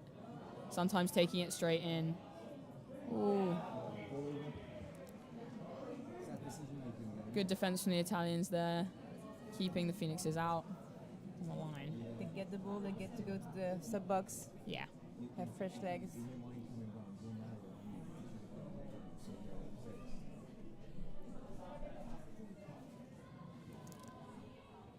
Maybe needing a bit more depth on this sub move. But again, the speed of the number 17, Maratura.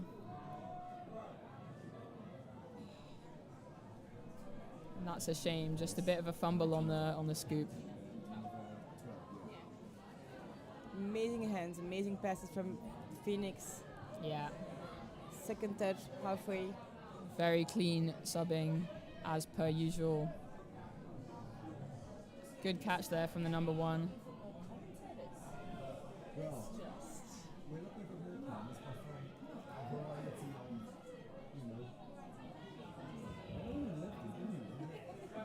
And we'll go for a link punish here.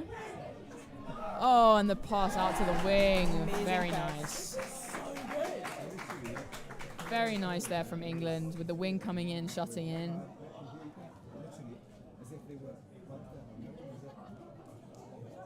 Can't see the number of the scorer there. Don't know. I believe it was number 1, but I'm not quite sure. We're getting to know these players a bit now. Italy play the tap. Wow, good speed. Good speed. 24. Yeah. Carla. Yeah. Italy being quite structured off the tap off with the three woman drive, but also makes one predictable. Good pass. Good, nice Very pass good out. pass from the number 18. Stephanie, I think she's one of the leader of the team. She's been playing touch for a bit longer than the others. She has a great pass. Yeah, good to have some experience in the team. That's an amazing pressure Yeah. from number 9 Italy, which is Beatrice. Let's see what they do with the 6 more now. Yeah.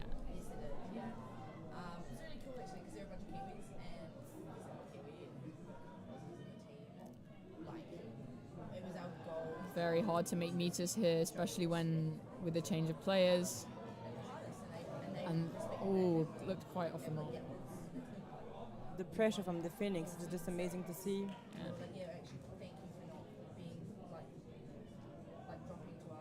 But killing the ball on the opposite side, far from the English sub box, making them work as hard as they can. But it's so hard. The mid pair of Eloise and Ella in the Phoenix is amazing to see. Yeah. Oh, and the 16. And she's through the number 15, Stella Buddle again.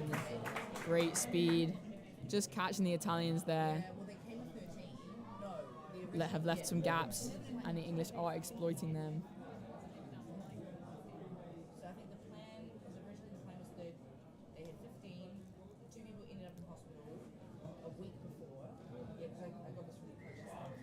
And the Phoenixes have reached double figures here against the Italians.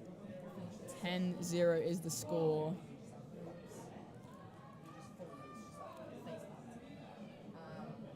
I really like Italy giving it all. Yeah. Even though it is a difficult game. Yeah.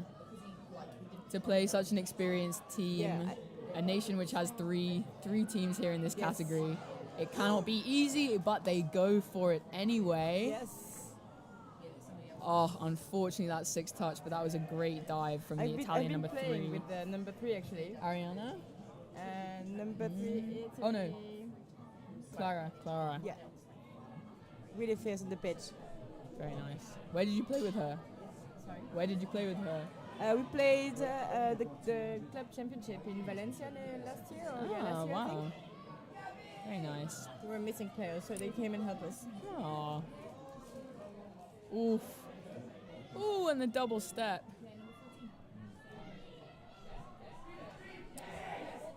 With the 16, and she's through.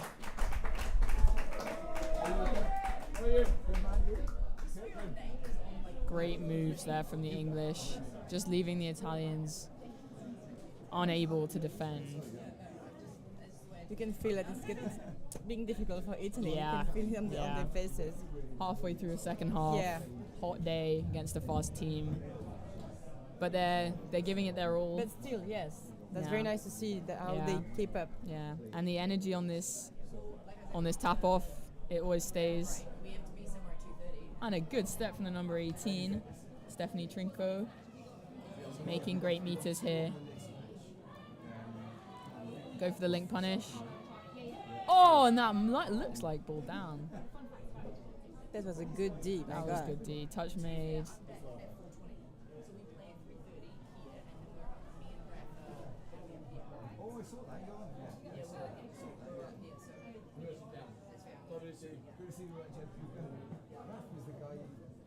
Number 12 has been going through the whole pitch the whole time from Phoenix. So Always. good job, Sophia. Good job from Great Sophia legs. Barkham. Awesome stuff. And here comes the number 14, Lily Merritt, with some great speed.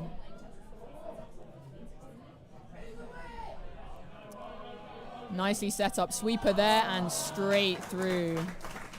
Stepping in on the open side there. Was it number 6? I think so. Anna Crossley. Anna Crossley again. Could be wrong. I think so. I believe it's number 6. Yeah. Good setup there from the English. And just, on the line, the Italians just struggling to make that change of direction. Very hard in the heat here. Phoenix has a good flow. They just drive and then they set up the move very fast. They don't stop, so very hard to defend. No loss of momentum, yeah.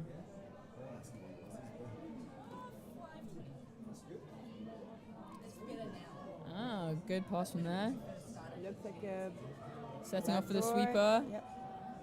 And they'll play the second phase. Oh. And that's an interception. Intercept by the number 10. Kate Allen. Kate Allen will go all the way. Very nice. Great intercept on what was a good sub off from the Italians. That was amazing.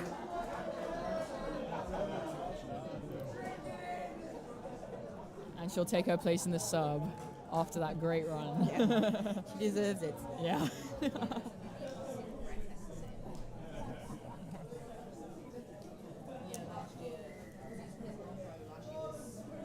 So a bit less than 8 minutes to go. Yeah. Italians are still pushing, still working hard on this tap off.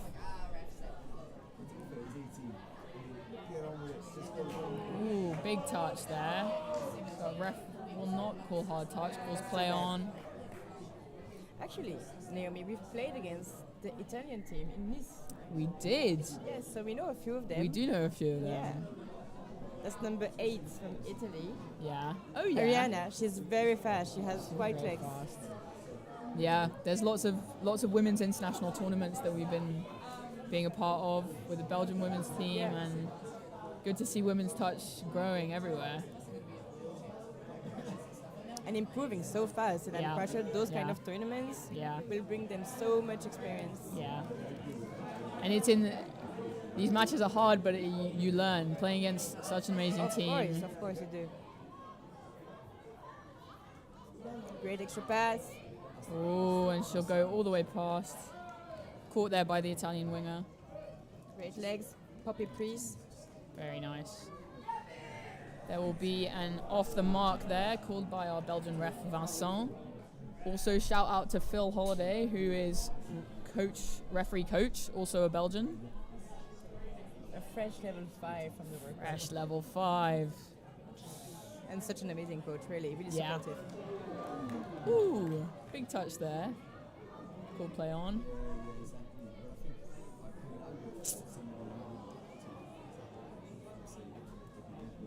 The pressure from the Phoenix is still on. Even Really. with the heat, even with the sun, they're there. Yeah, really breaking the Italian momentum. So hard to find a way through there against such great defensive pressure.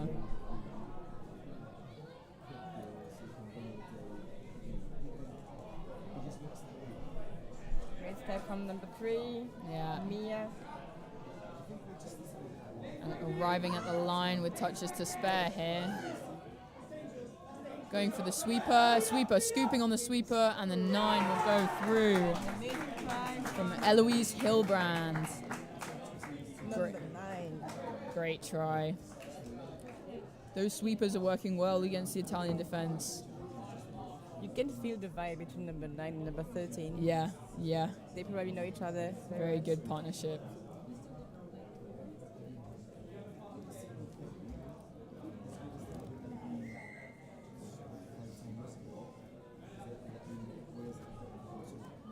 speed, Ariana.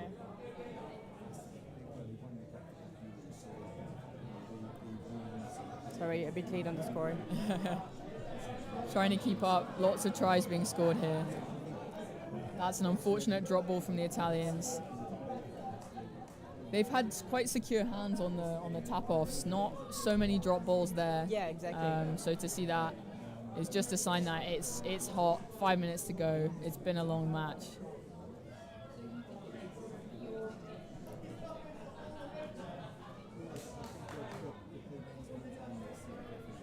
And this mid-pairing of Bea and Cara Edwards is working here. Slight discussion. I believe one was off, Yeah. but then the other one was on. So then that's penalty. Yeah, 6 more on the line.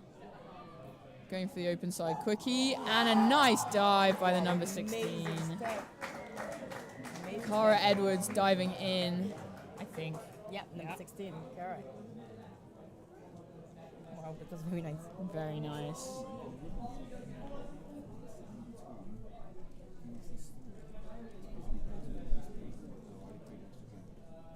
Stretching it out to 14 tries scored against 0 from the Italians.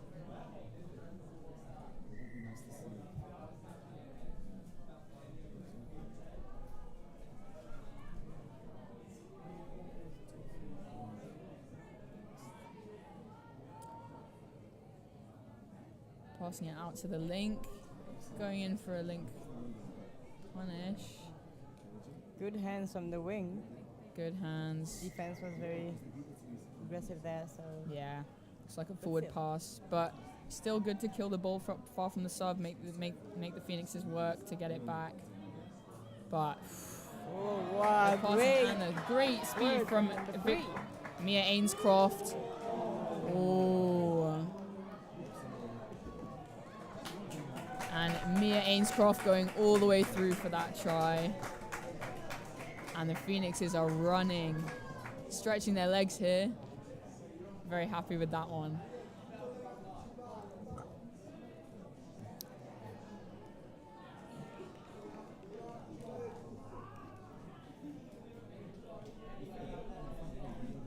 You can feel the fatigue happening here. Yes. 2 minutes to go. Still good touch. They're staying up. Amazing, Yeah. amazing work from 17. Moira. Shadi coming in at half here. And they'll play it quickly. Looking for the Too pass. Not quite finding it.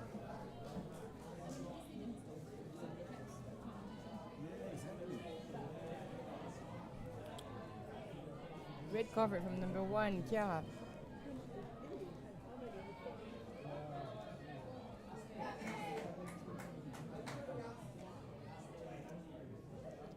Good defense from the number 17.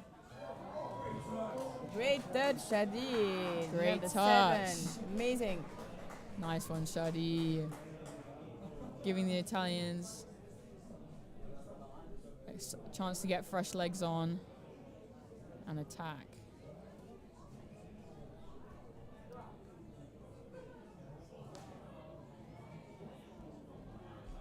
And a good sub move, but just facing the pressure from the English defense.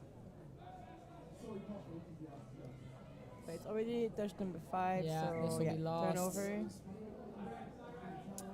Not making as much ground as they would have liked on that. And number 14. Some going in. No sub from the Phoenix. They're Yeah, just staying there. these mids, and I think there maybe was a sub from the link, but everyone else is staying on. Confidence in the fact that they can score. A great score from number 2. Ariana Kenbabi. Very nice. That's the end of the game. Thank That's you it. for listening to us. Thank We you hope for we did a good job. listening. See you, Neo. And that's the end of England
Welcome back to Calvisano, and we've got Ireland against England Phoenix Men's Open. Literally before we even go on the mic, England Phoenix score straight off the bat. We didn't even see it. So yeah, excellent score from England Phoenix. Should be a really good game. We saw Ireland earlier against one of the other England teams, the England Mavericks, I think it was. Really, really competitive, good game. And this should be just the same. Ireland and England finished first and second in the last Euros at the Men's Open, and I think certainly Irish boys will be looking to get one over on England Phoenix here. We are joined today by two Italian members of, as we see, nearly a score from Ireland. We've got two members of the Italian Men's Open. We've got Charlie Cope, who commentated yesterday with me. So welcome back, you, Charlie. Hello, thank you very much. And we've got a new member of the comms here with us. We've got Carlo Zampieri. Hello, everyone. So Carlo tells me he speaks very good English, so I said you can do this a little bit in Italian and a bit of English or whatever you want to do. So I'm going to leave it to the guys at some point, and they're going to do, I think, do it in English. But Carlo, seeing as you're the first up, your first time up here, can you just tell us a little bit about yourself and who you play for and how you ended up playing touch? Yeah, so I moved about 3.5 years ago to Padova, and there I started playing with the club team there, language exchange Padova. Is that Scambio? Scambio di lingue in Italian, yeah. And yeah, that's how I ended up playing touch. I really enjoyed that. I even started reffing a bit, and I really like that. And I did also some international experience as a ref this year in Limerick at the Atlantic Youth Cup a couple of weeks ago. That was great. Oh, and we have a score from Ireland. Yeah, great long ball in out to the Irish team. I think this is going to be a really competitive game. Sorry, Carlo, you carry on. Yeah, so that's how I ended up playing touch. And this year, Charlie, I knew Charlie because we played together in the club team in Padova, and he told me they needed some players for the Men's Open. So here you are then. Yeah. So is this your first time playing at the international level? Yeah, first time playing at the international level, and first time playing at Men Open tournaments. So it's very fast, isn't it? Yeah, it is. It is. Charlie was telling me how fast he was yesterday. No, it's great to have you, Carlo. Actually, before I leave you, just one thing that I've discovered, a little bit of commentators' research, etc., is apparently, Carlo, you are the salsa king. You are the salsa king. I am. Salsa. The salsa. Yeah. Il re della salsa. So they say. Would you like to expand on this? I quite enjoy dancing, so, and I like Latin dances particularly. Yeah. So basically, terzo tempo. We're on tomorrow night after in the after party. After the tournament finishes, can we rely on seeing your twinkle feet? Getting up and doing a bit of salsa. Yeah. For sure. Fantastic. I can't wait to see that, Carlo. Right, awesome, guys. I'm going to leave you to it in you're obviously very capable hands. So we'll leave it right now with Ireland 1 and England Phoenix 1. I think I can see one of the Italian refs actually. Is he out there? Yeah, that's it. Markova. Markova, yeah. So we got representation on the field, and we've got representation in the comms as well. So Charlie and Carlo, over to you. Cheers.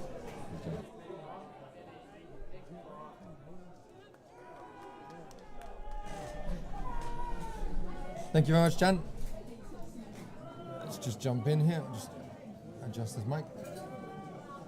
Okay, so we've got Ireland exiting from their half here. Nice setup, good speed. Rolling on with the subs. It's that third coming by the looks of it, so they're in a great position. Nice dynamic play. Scoop comes in. Excellent defense, excellent shutdown defense from the Phoenix, as to be expected, quite frankly, yeah, at this point, I think. Oh, got away with that one. No. We should say that Carlo qua, sorry if I slip into Italian, this is a habit of the trade. Carlo here is, are you an L2 ref? Level 2? Level 2 ref. And just come back from an experience in the Junior Cup, you know? Yeah, Junior Cup. Junior Cup in the Atlantic Youth Cup. Right, the Atlantic Youth Cup. Yep. Yeah. Out in Limerick, in Ireland. So any doubts or anything I have about any of the rules that I shouldn't have, I will quickly confirm with Carlo here. Nice pass. That's an excellent. Yeah. I don't know how he's managed to get that away. Looked to be 2 or 3 dummies in there before he finally released that out to the wing. But what a great pass, left to right pass. Out to this box side winger. Yeah, brilliant. So that means that we're at 2-1 here for the Irish. Phoenix will inevitably look to be scoring straight off the tap-off if they can. Fake punish here, back inside. Has that gone down? Yeah, lost control. Yeah, lost control. On the line, so. What would you say the conditions are like today, Carlo, compared to yesterday? Well, it's definitely chiller. Temperature is lower. There was quite a bit of rain this morning, so the pitch may be a bit wet, but I think they were better conditioned than yesterday for sure. Yeah, definitely. A little bit lower temperature, but it's still very, very humid out there. So if you see a few balls slipping out of their hands, it's certainly a lot more challenging than it seems on the camera, I can tell you that much. Quickie there, play for the Irish, looking to take advantage. You can also see the state of the the pitch just in the middle there as they go for a backdoor super play here.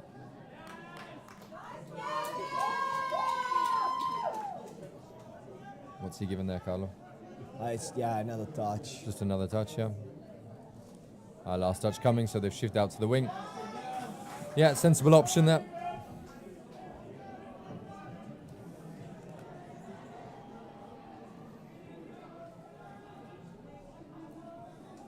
Phoenix now driving out to their box. Is this fourth coming there? Yeah. It's going to be a scoop play Fifth from about. now. Nothing on there, shut down by the Irish. Very, very decent. Yeah, I was saying before, you can see both on the 7 metre and the try line the amount of turf that's been churned up by these quickie plays in the middle. The mid plays taking their toll on pitch 1, definitely. Pitch 2 and 3 are more or less the same, I can imagine.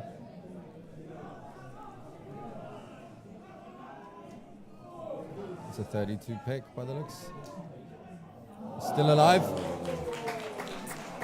Oh, there's a penalty for Ireland, so an offside from the English defence.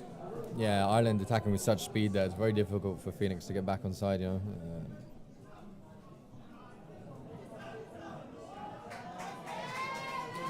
Yeah, beautiful try. Beautiful try. The Irish player simply ignoring the English English player there in defence who was considered to be offside. Clearly knew he was offside as he pushed him out the way to score that try. Brilliant heads up play from the Irish there. So now we're at 3-1. Yeah.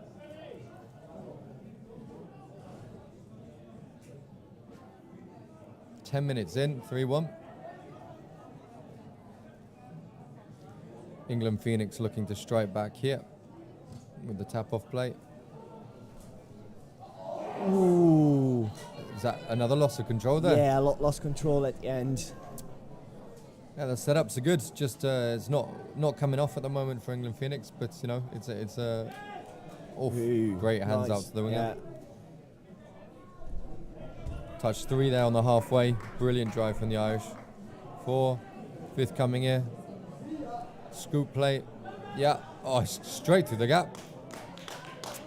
Yeah, This I is think the the defenders were back on side, so dummy half touch.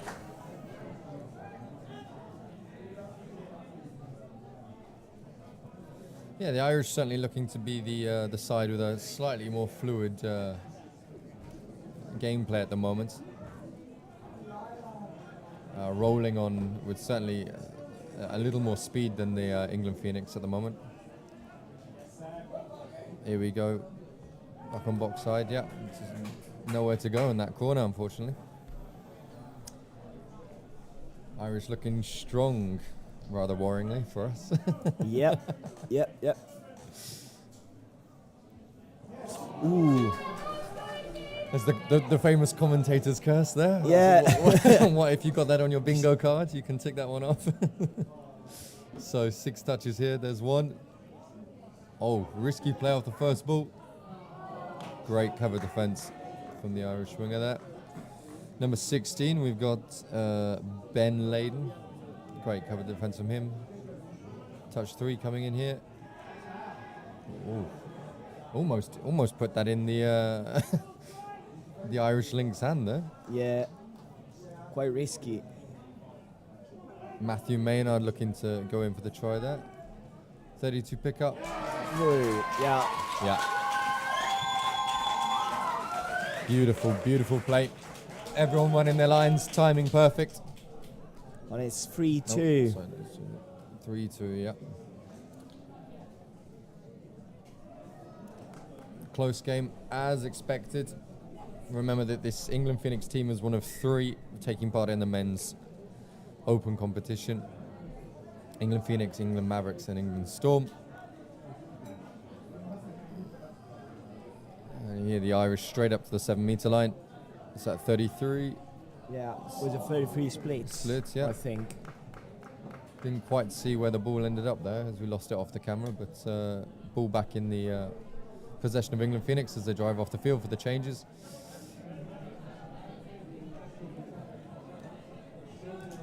Oh yeah, just a bit of a disconnection there. Something went wrong around touch 2. The Irish got a little bit of time. Nice interplay in the middle of the field.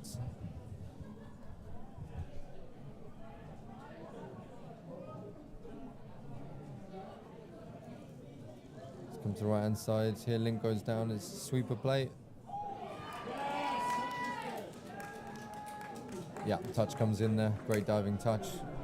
But the Irish play quickly.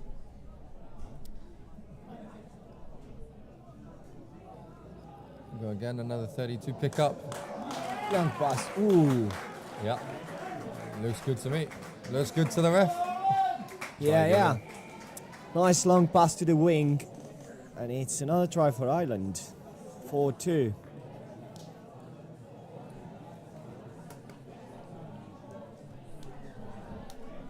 Can even feel the heat of the sun starting to come down on our backs here. We're actually covered partially by a roof, luckily, but yeah, when the sun does appear, the temperature begins to rise significantly.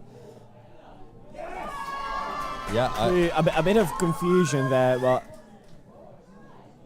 it's gonna have to have another word with the ref there. But my instinct, what would you say, Zampi? That one? I don't know, because the ball was like fumbled between the players. I didn't really got who touched it last. Yeah, it does. My instinct says that was a try. Yeah, I think so. Because there was an intercept. Yeah, exactly. An intercept not finalized. So the England players. Yeah, the ball's still live. Yeah. If it comes off the opposition, so good awareness from the English players. I think that was the number 10 again. Matthew Maynard, I think. Yeah. Didn't quite catch the number. It's quite interesting to see those 2 teams playing against, because in Limerick they played a test match actually. So there was the Irish Man Open playing there. Whoa! It's a very, very. No. Maybe. Yeah. So they awarded a try.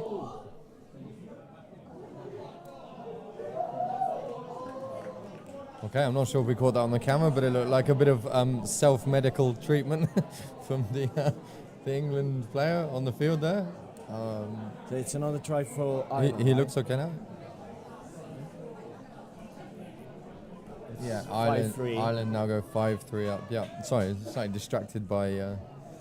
Don't try that at home. If any of you saw that on camera, always seek professional medical advice. Yeah. Ooh. And there's 6 more, so Irish defender touched the ball in the air. 6 more touches for Phoenix.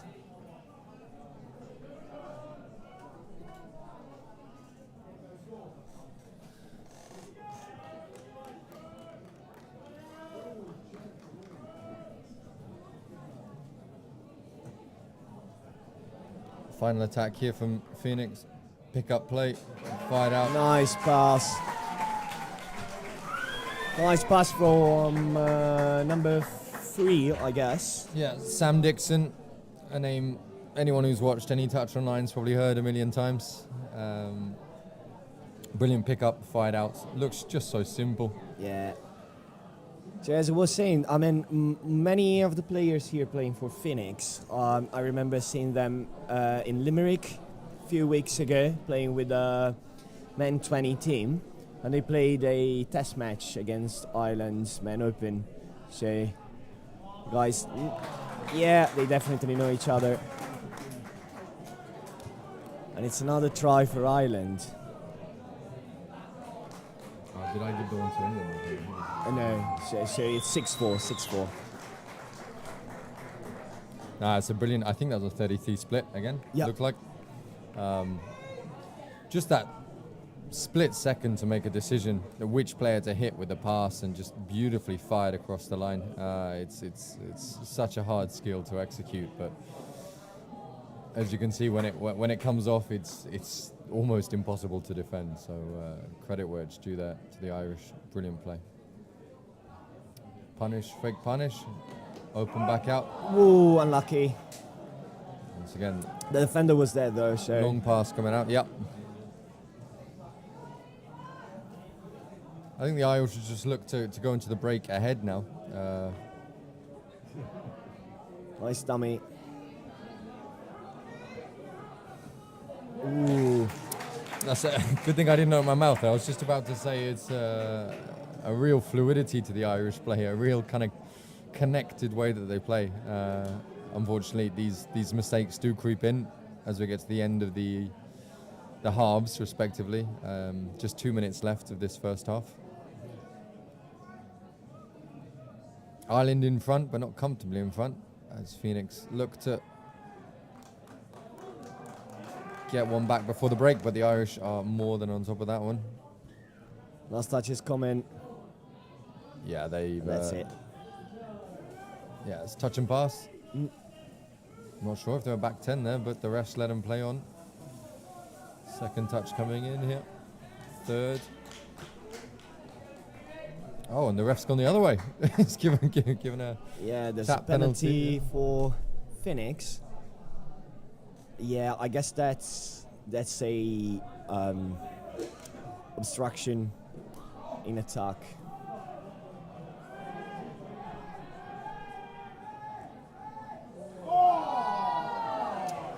Oh, is that a bit of a 50-50? They're happy to play on there? No. I think now the refs just want to set some limits. It did look like he was milking that a bit. I mean, at this level, physicality is allowed, but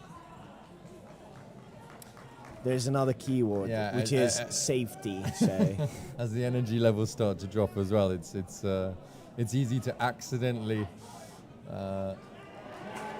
Has he gone through there untouched? There was touch. There was a touch. I'm not sure the defender was on, but yeah, apparently the. Looks good to the ref. Yeah. Yeah. No. Yeah. Yeah. Dixon with the long ball again.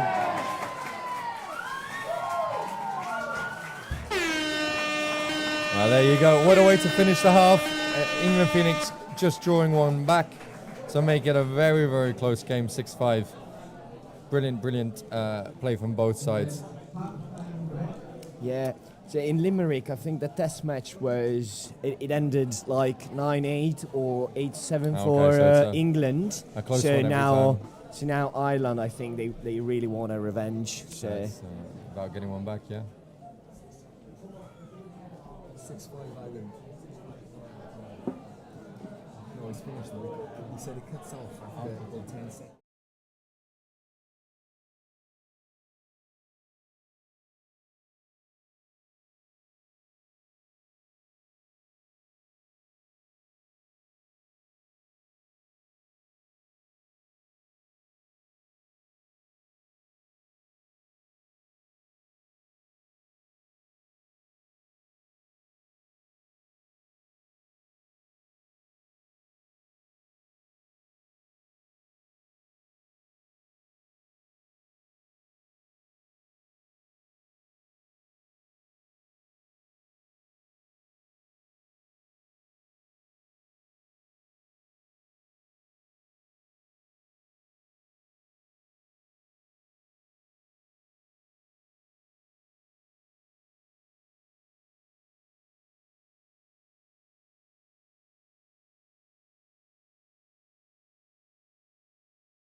Ladies and gentlemen, welcome back to the Opens Touch here in Calvisano, Italy. We join England Phoenix playing Ireland. Ireland leading 6-5 very, very closely fought match here. Ireland in attack after the tap off. Yeah, solid Well defense defended, from Phoenix. Yeah. Looking fresh after the break. Had a few words with the coach. Can they bring it back? Only one try the deficit. Yeah, defender claiming no touch, but apparently the ref was good with that.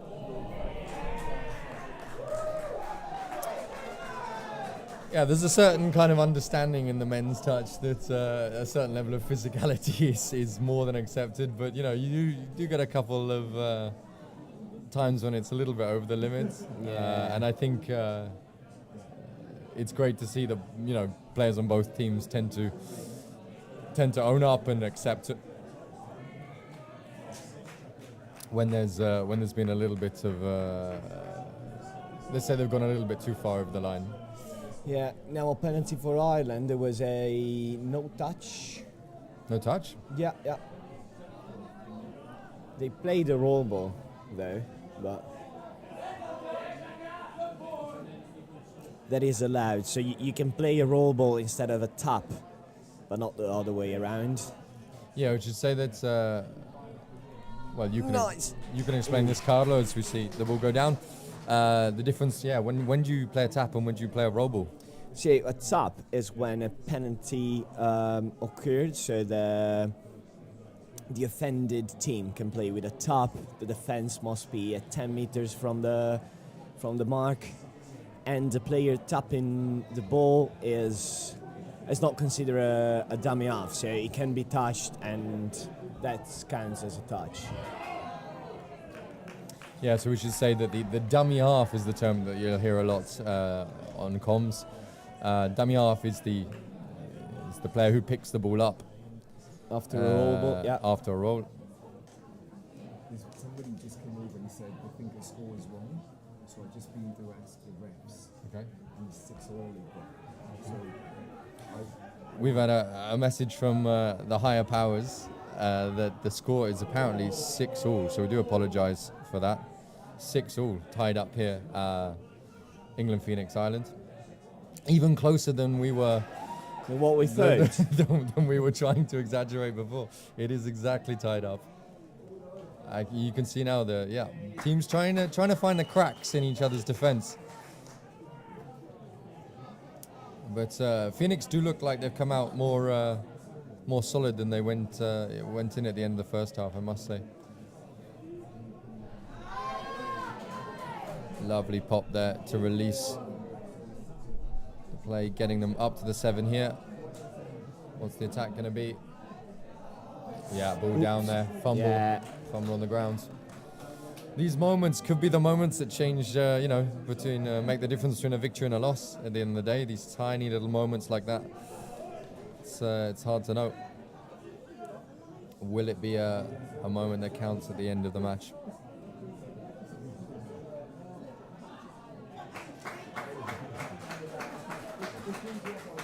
Once again, solid defense though from Phoenix. Yeah. Very, very difficult to see a way through at the moment.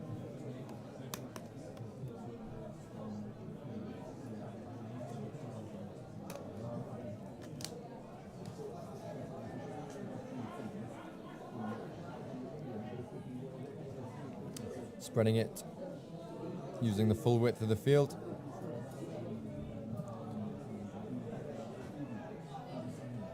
Yeah, gone for the punish play. It looked like the touch came in before he had the ball. Before he had the ball in hand, but the ref's given it. Yeah. How hard is it, Carlo, as a ref to make these decisions? Sometimes, Yeah. Another no touch, so it's a penalty. Top for England. So no, it's very hard. The key is, position yourself. Ooh. Just going in for the intercept there, not coming off, unfortunately, very, very close. As positioning yourself in the right position every time in front of the ball, so you can really see, and so you're in a position where if you interpret what happened, you are like, ooh, again. other 6 touches. Yeah, Phoenix really playing with, well, let's say luck is on their side in this third set of 6 that they've now got. 2 potential interceptions that have gone to ground for the Irish. So much for the luck of the Irish, eh? Oh, well, there we go. What goes around comes around, and the Irish now have a chance to release some of the pressure.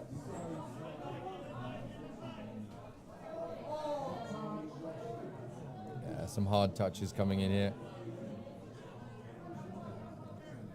You can see that from this, yeah. 5th touch.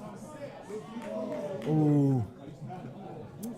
As you can see, so the pitch is still wet probably, or there are some patches which are a bit muddy, so stepping and changing direction can be quite tricky.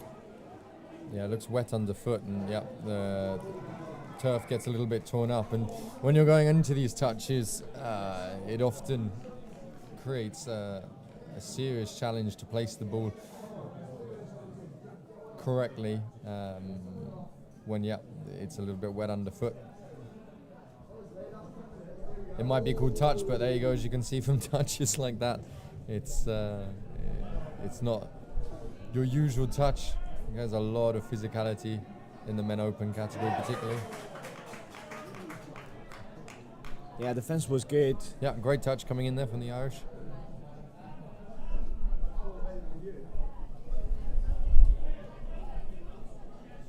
It's going to play the advantage, looks like.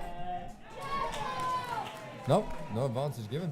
No. Thought the Irish might have got penalised for dropping a little early there, but here's the drive, touch 1.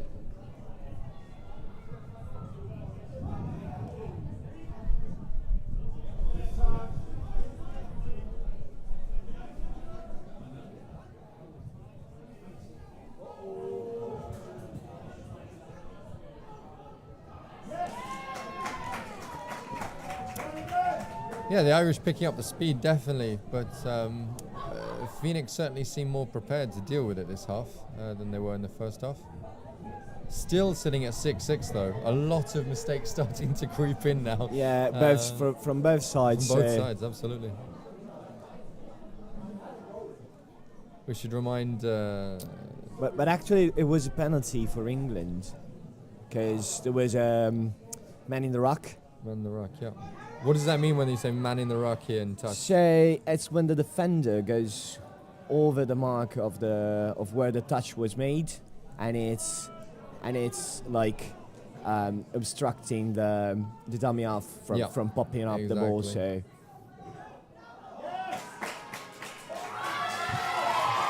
and here it is. Lovely little skip over the top. Harry Richards. Nice try for him. Is that just a short side quickie by the looks of it? Yep. And he's just taken a little skip over the top of the defending player. Now England leading by 1.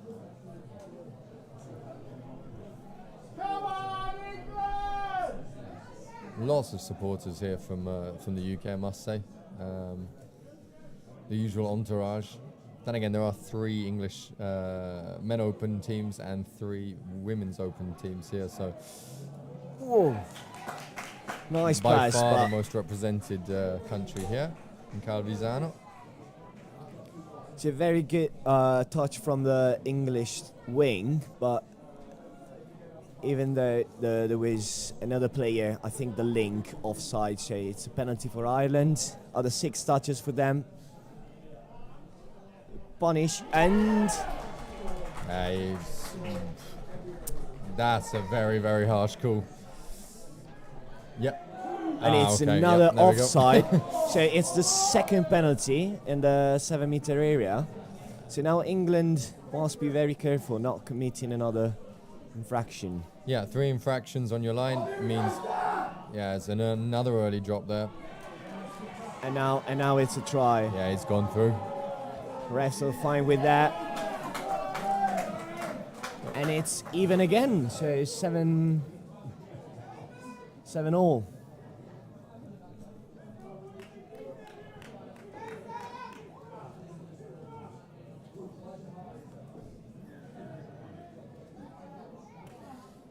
It's a lot of pressure from the Irish attack, 7-7 now. But yeah, when you get the third infraction on your line, you'll have one player sent to the bin. English risking that. Whoa. Well, there you go. Another moment of magic. Yeah. From Samuel Dixon. Pump for the long pass. I think we saw 3 or 4 long passes from him in the first half, conditioning the defence. This time, pump for the long ball, and then a lovely little pop on the inside. So England is leading again, 8-7. It's what we will call in Italian, we will call that a botta risposta, so a try from one side and the other. Charlie had me here with English. A bit of back and forth, yeah. Back and forth, yeah. A bit of back and forth, yeah. Well, as has been the theme for all this game, yeah. Sitting at 8-7 now. Yeah. I have to say, it's a lot easier to appreciate these teams when you're commentating rather than playing against them, isn't it? Yeah. Yeah, definitely. It's not so nice to be on the receiving end of this kind of speed and skill that these guys have got on the field, yeah. 33 split. Well, it's going straight through the middle, but... Yeah, the middle was completely offside. The but the defender who made the touch was onside, so they called the offside and they didn't give an advantage. So again, other 6 touches for Ireland.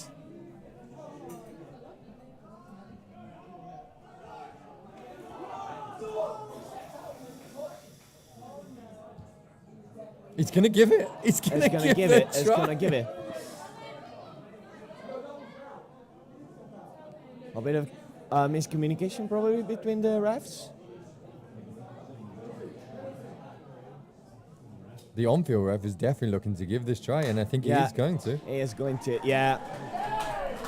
So probably the defender who made the touch was offside, so they awarded a try, giving the rule of advantage. Yeah, another excellent bit of heads-up play from the Irish attack, even when the touch comes in.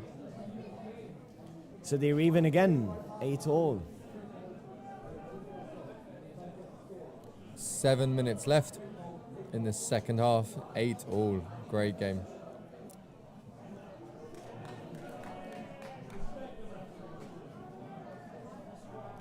First attack pushed away, turned away by the Irish. Has he gone through here? He has. No touch necessary. Yeah. Nice try from the number 10, Matthew Maynard again. Bit of a stormer at the moment. And England is leading by 1. Sometimes the things you least expect are what you need. As Ireland drive up the field, looking to level the game out for, I don't know, the 4th or 5th time. I think if that was a results required match, I think we would have ended up with a drop-off.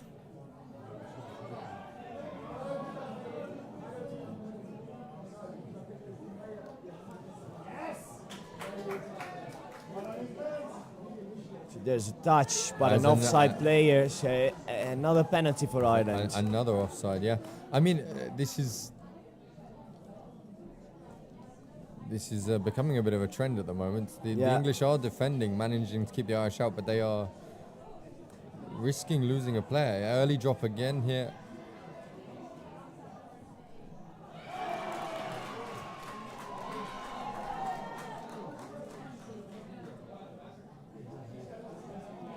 They're giving it.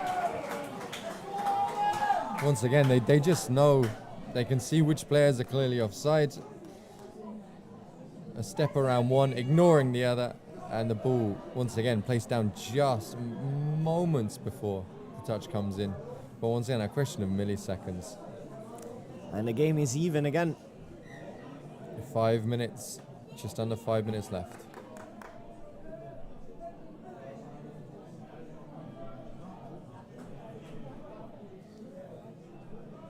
Phoenix driving up the field. Here we go, looking to launch the attack. Ooh, unlucky there. Yeah, clearly offside there, yeah. So this time is England having another 6 touches. Another fake punish. Oh, there's the intercept.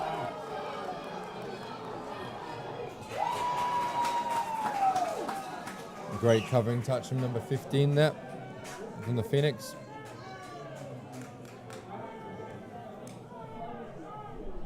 As the play starts to break up, these are some of the best moments when there's an intercept, because all of the structure goes out the window and you try to put everything back together on the go.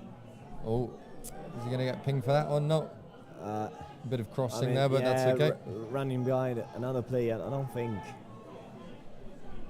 that is completely legal. Ooh. They've gone in again. Ball is down first. And now it's Ireland leading the game by 1. Talk about taking your chances when it's important. Just 3 minutes left as the Irish take the lead here. I don't know about you, Carlo, but I'm getting a little bit sweaty here in the commentary box. Yeah.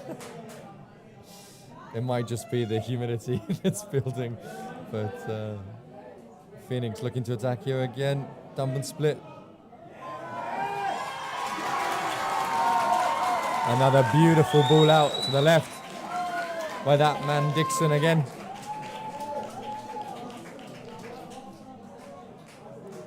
And it's 10-all. The Irish know that they've got to cover the short side.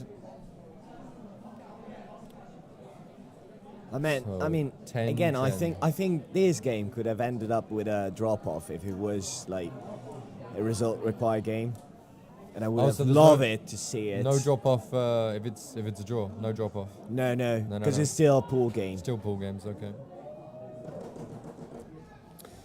For the men's and women's tournament, yeah. Yeah, touch coming in there, yeah. The knockout games will start tomorrow. Yeah, the mixed open have their first knockouts this evening, I believe. Yeah. So yeah, we should say that there are 3 categories here at this tournament: mixed open, men's open, and women's open, but all open categories, meaning any age. There's a fumble on the plate from the Phoenix, and the Irish drive towards the box immediately. They've got a minute and a half. Oh, that looked like a ball down. Play on, says the ref. Is this their last chance? I think we have another touch. Yeah. Here we go then. Not all or nothing. No, I think that was 6th touch coming, yeah. Yeah. Whoa. Is that a... Yeah. Okay, penalty given. Really not in control of his run. Now it's England's chance. Less than a minute remaining. Can the Irish hold them out?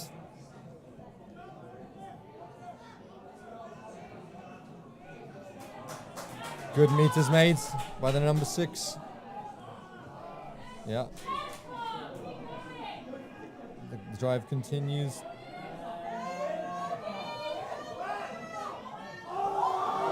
Yeah.